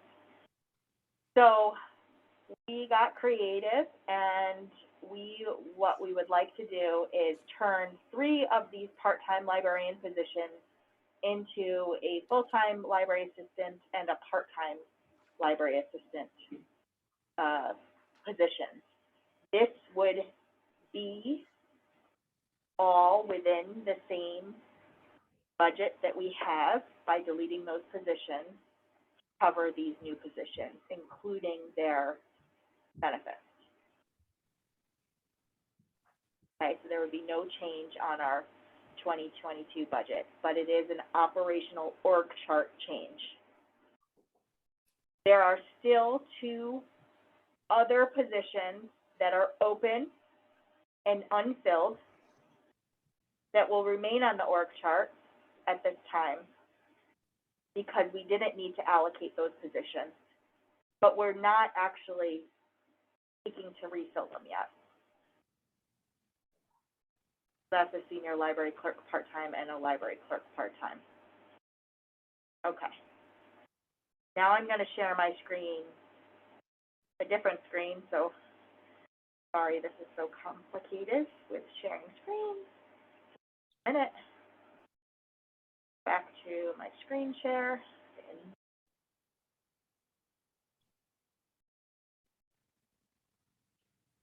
Okay.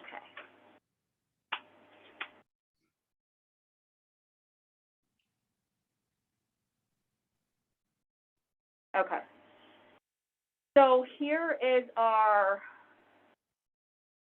current organizational chart.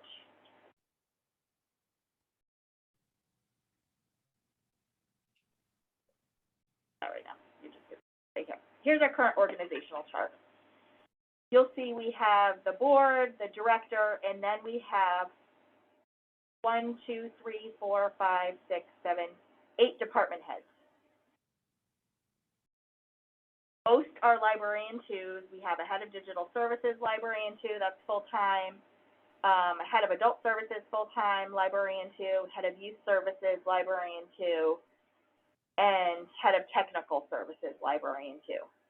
Then we have some other department heads that are not librarian 2s. We have our circulation manager, that's a library assistant. This is the position that is, we need to fix the title.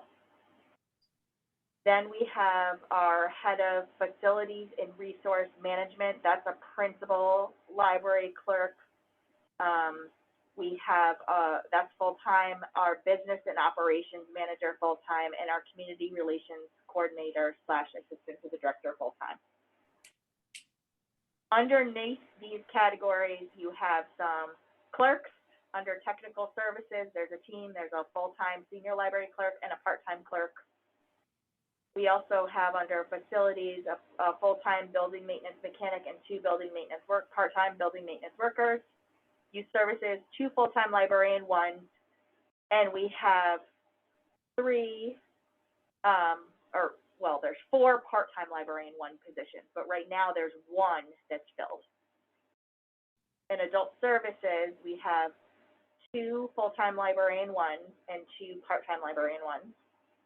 And then in our circulation department, we have a vacant part-time senior library clerk, and we have 2 full-time library clerks and 10 part-time library clerks.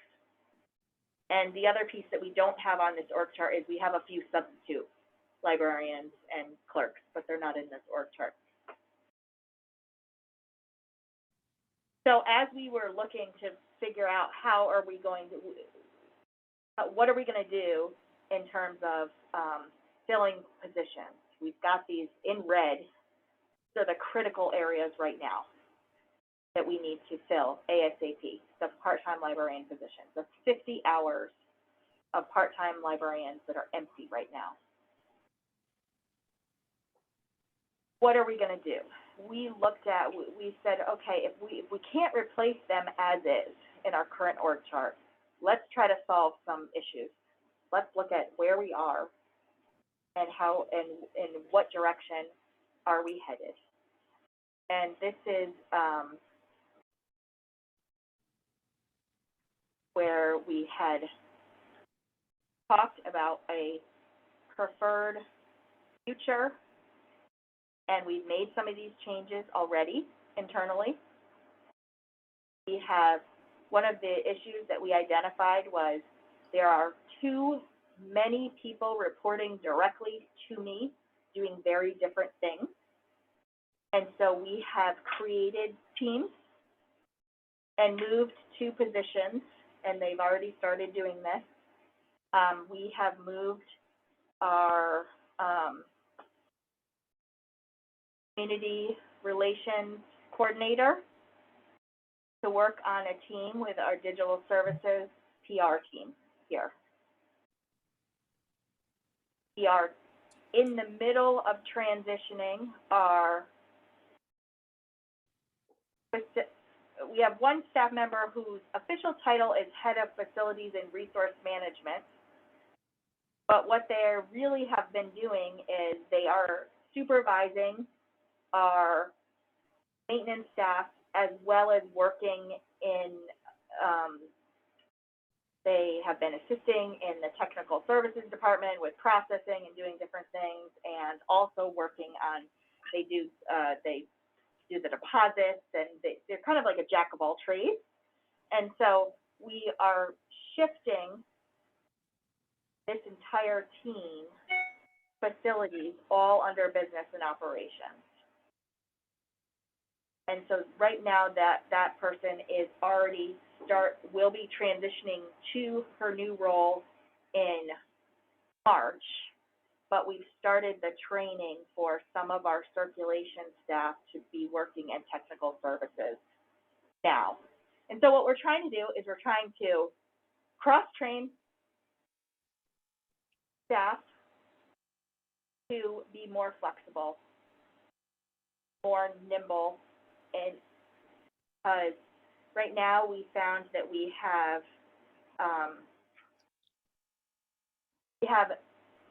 gaps in what we're able to provide structurally based on how we are set up. So in this plan here, we will add some depth into our organizational chart. So what we will be doing right away in the personnel memo is filling a full-time library assistant and 1 part-time library assistant.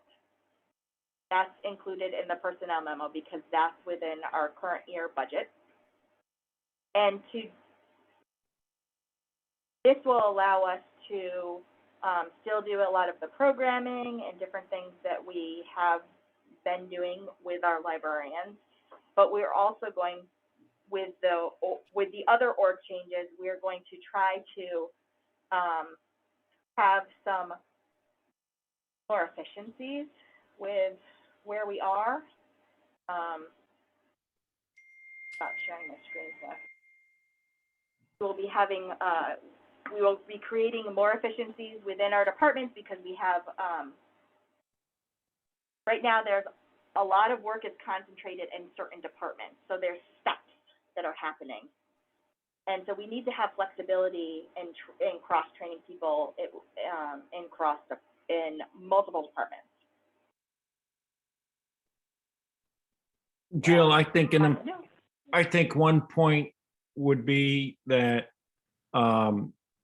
you are, until now, all the librarians have been MLS, fully trained librarians. And you're Correct. Trying to get into an option where you have lesser trained librarians that have skills and are maybe at the beginning of the career and so on, and more willing, or what I guess we call them para librarians, that you could bring in people with skills and increase the pool of potential candidates.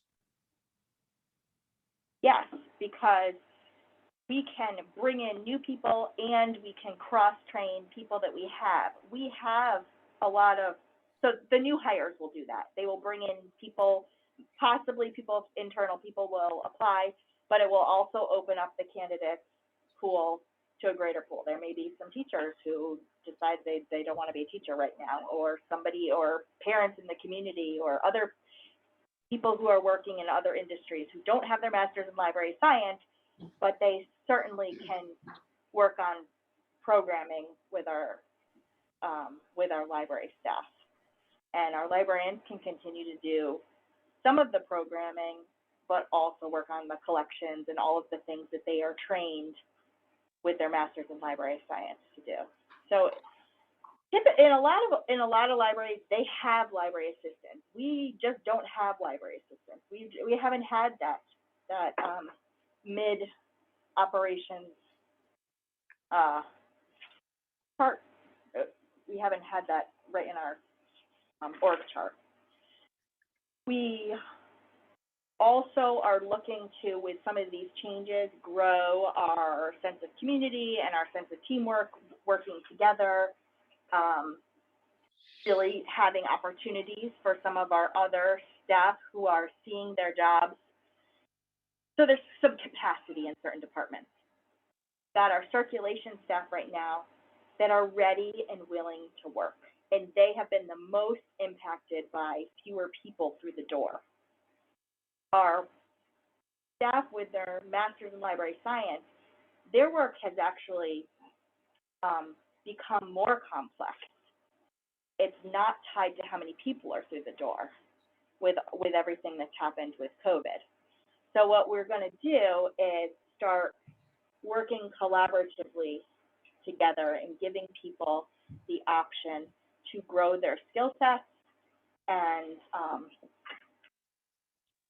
it's all part of this compensation study package, morale, as we're looking to really see how can we keep people. We've had a long tradition of very low turnover at the library, and we'd like to keep our people, and we don't want to move in the direction that our entire country is in right now, where they're seeing this great resignation and this great turnover. And so how do we do that? That's what we're working on right now. And you'll have to excuse me because I'm exhausted. I've been here and coming off of COVID. I'm talking in circles right now. I was about to say, Jill, so in a nutshell, what we have here is step one. Step one, Yes. and this is in a large part, it's for you to manage the library and do it, but your initial plan came out with significantly more money, which is where the administration committee balked. And so we said, look, let's keep it within the budget for step one. And then as part of the compensation study and the budgeting, we can look to where we move next. Correct. And I think for today, that's plenty. Yes. So do So we need a motion for that? we need to approve a motion to approve the personnel memo as presented. I move. That's Lynn. I can second. Okay, Katie seconds. Any further discussion or questions at this point? Hey, Jill, great job adapting to all these changes. This has got to be unbelievable. Nice work. Nicely done. Thanks, Tom. Okay. Our- Anybody A lot of opposed? thanks to our staff who are weathering a lot right now. A lot of changes, and are willing to go through changes right now on top of changes. So I'm impressed with, we had a department head meeting this morning, and I'm not going to keep going, but I'm very impressed with our team.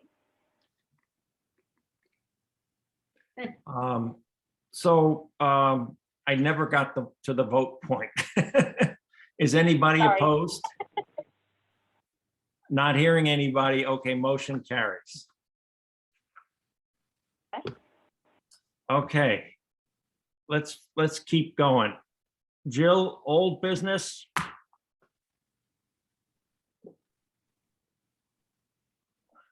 What are we on? we're on old business, Yeah, the first one's the Mm. telecommuting. telecommuting policy. So the policy is in your packet.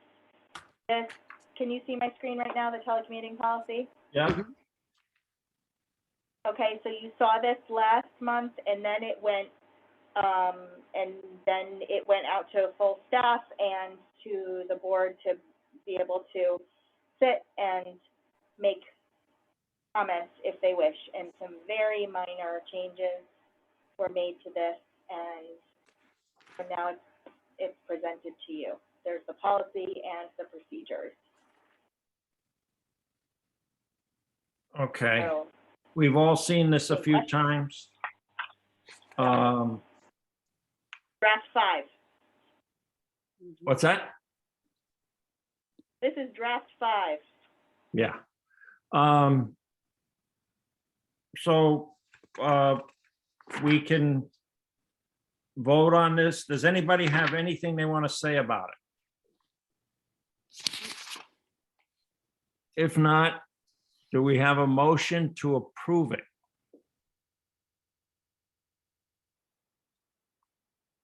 I'll make the motion. Okay.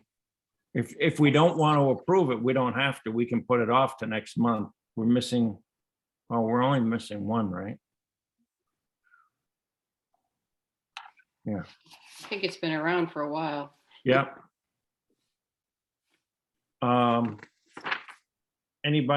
Nobody has anything to say? I'm going to make one comment. I told Jill earlier I was going to do this, is that looking at all this for telecommuting, in my mind, in my opinion, our library is really a patron-oriented service thing that we do, not really geared towards telecommuting.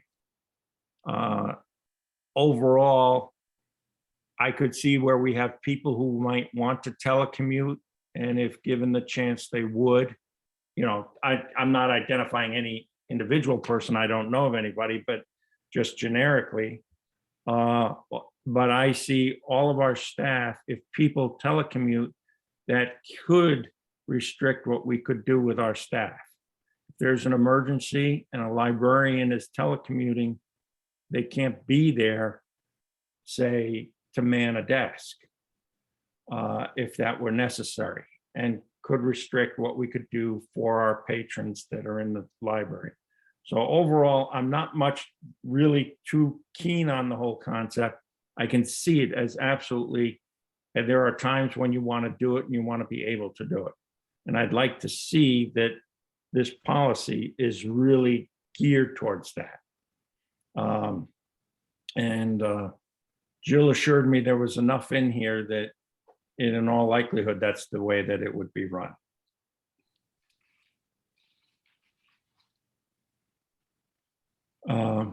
Given that, anybody else have anything to say? If not, we'll take a vote. Oh, wait, we had a motion. Did we have a second? Yeah, we need a second.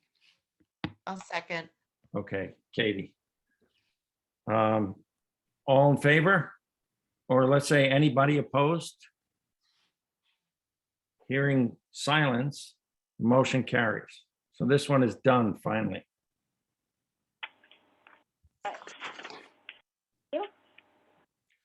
Jill, the hours telecommuting, We already or the, talked I'm about sorry, that. the hours, the COVID, we already did that. We already did that. Yeah, I don't know. Then you had a couple more. You and I were talking this afternoon. You wrote down a few more. We have some new business items.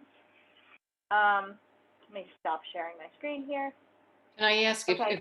was there a motion or were you saying that you did this earlier in the meeting, the COVID thing, or earlier at a different meeting?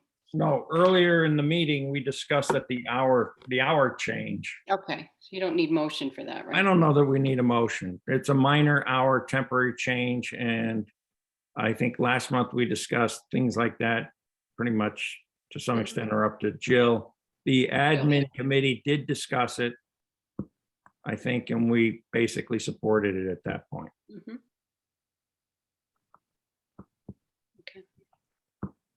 Okay, are we ready to go on to the new things? New business? Yes, yes.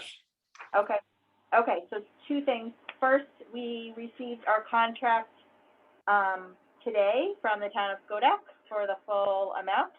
Oh, So we will need to have an approval from the board to accept the contract in the amount of $320,000.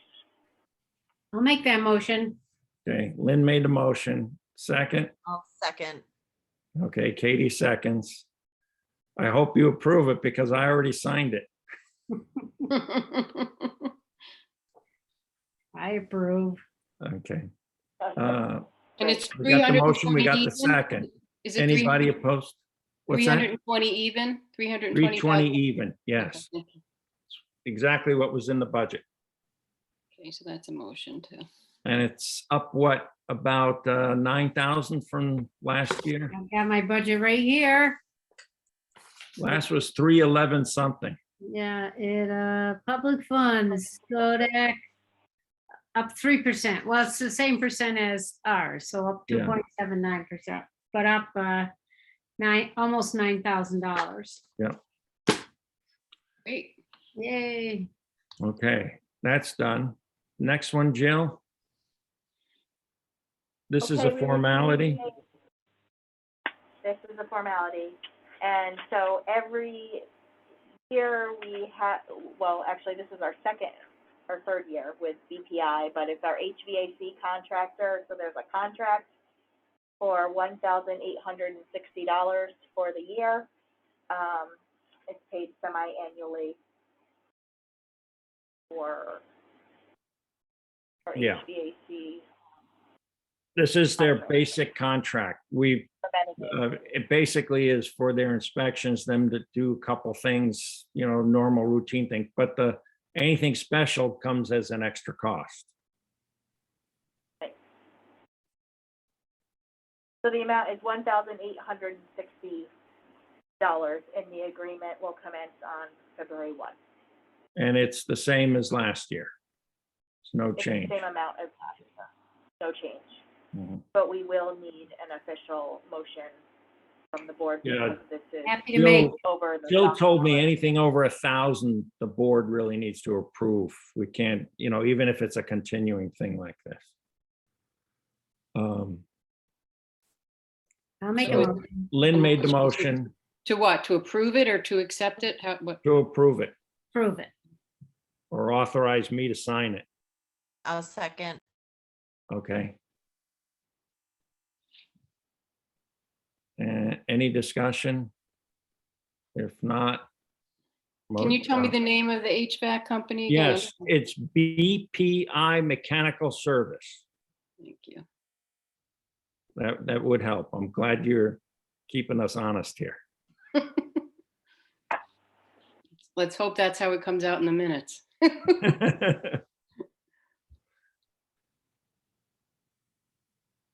Okay. Anybody opposed? Lynn, you had a question? Well, no, when we get through this. I've got Okay.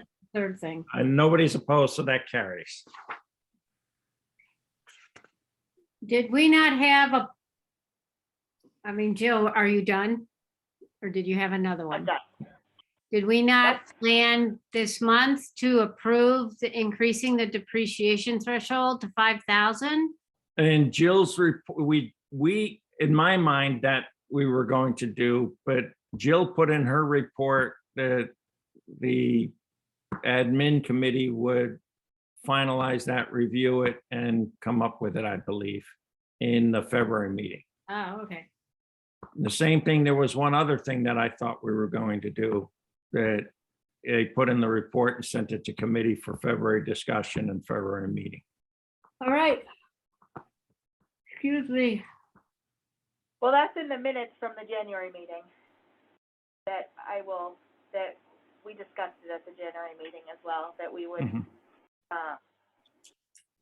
because that the policy was more than just the threshold, that we should look at the entire policy. And it really only, there's really only 4 things anyways, so it's not gonna be a huge work difference. Okay. So Will that go to service I'll- committee? Is it service it'll committee? go to the admin committee. And it's in Teams right now. All the financial policies are in Teams right now. Once you have access to it, they're all uploaded in there for you to review, and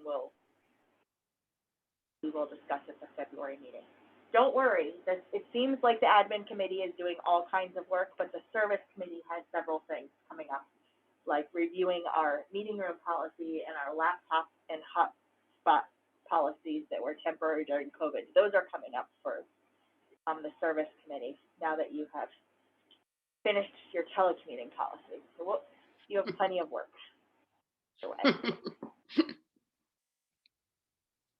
Okay. In addition to unfortunately. Charlie, we had a brief report from the Friends through Jill before, and we've switched the order around today because Mary was coming late. We're a little short here. So is there anything you want to say about Friends? Yeah, we had a January kind of brainstorming planning session last week just to chat about ideas for the year. We talked through an April sale. We talked through kind of logistics on that. We worked with Susan and Jill to kind of get a better sense of what we're going to do. And hopefully it should go, we built on the sale we did in the fall with kind of limited flow based on kind of Omicron, thinking that might be the status for now, but thinking things might change. But we've kind of reorganized how we're going to have everything boxed, so it'll be a more uniform layout in the meeting rooms for the sales. So that way we'll try to maximize, like with the more limited number of people in there, try to maximize the kind of books that people can view and the kind of order for seeing them. Talked about a planning meeting for like a get out the vote meeting following the I think in July, following kind of the budget lead up, to get Friends members kind of animated on the budget vote. I'm trying to think of my notes I closed earlier. The only question I got is, what about memberships being sent out? Yeah, we did I didn't get the number from Liz. I think she's still kind of getting some trickling in, but we did do the end of season appeal, and that raised, I think she said, over 3,000. Okay. So that was a good base to find. I think she's still kind of calculating and tabulating stuff as the mail comes in. But the new letter for this year. That doesn't usually go out to the end of February. Oh, really? Okay. Right? Is that right, Hey. Charlie? Yeah, I'm trying to think on the date last year. I can't remember. Yeah. I can look and see what date they got I printed. remember back in the day, Malcolm Bell, because I was often a little late in making my payment, he would say in the meeting to me, no, you can't say anything because you haven't joined yet for this You know, year. voting rights.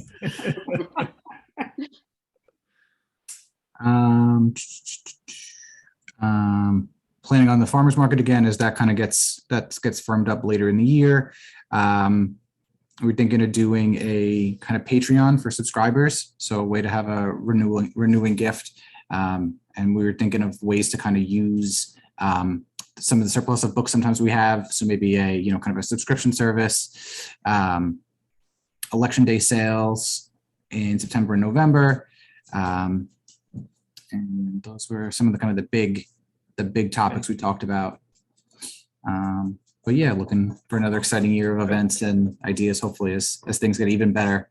And we'll get folks connected with books they want to buy, or some opportunities to either give or volunteer in ways they feel comfortable doing. So. Okay. So for the April sale, last year, I know that I tried to connect either you guys or the library with the townwide yard sales. I think they're doing the townwide yard sales in April this year. Yeah, Susan did flag that for me, I think, right after the meeting. So I was going to look into seeing what we could do then as well, if we could, table or have something to kind of participate in that too. Because I know folks are always looking for books. Okay. Is that it? I think I've kept everybody long enough tonight. I was really hoping that we could have had this somewhere between 9 and 9:10. Sorry. So, Next but that's time. okay. We had a lot of business to cover tonight, and I think we did very well. Yes. Anybody have anything else? Comments, questions, anything? If not, I'll entertain the most favorite motion. Motion to adjourn. Okay. Made by Mary, who came late. You got to stay another half hour or an hour. I'll be here. Don't worry. Okay, do second. Thank Second. you. Thank you all for a good meeting. Thank you. Bye. Thank night, you all guys. very much. Good night, Thanks, everybody. Tom. Tom, I can't believe you sat through the whole thing. Bye. It's better than Netflix. I gotta tell you, it's wonderful. This is great. Good night, guys. Night. Good night. Night.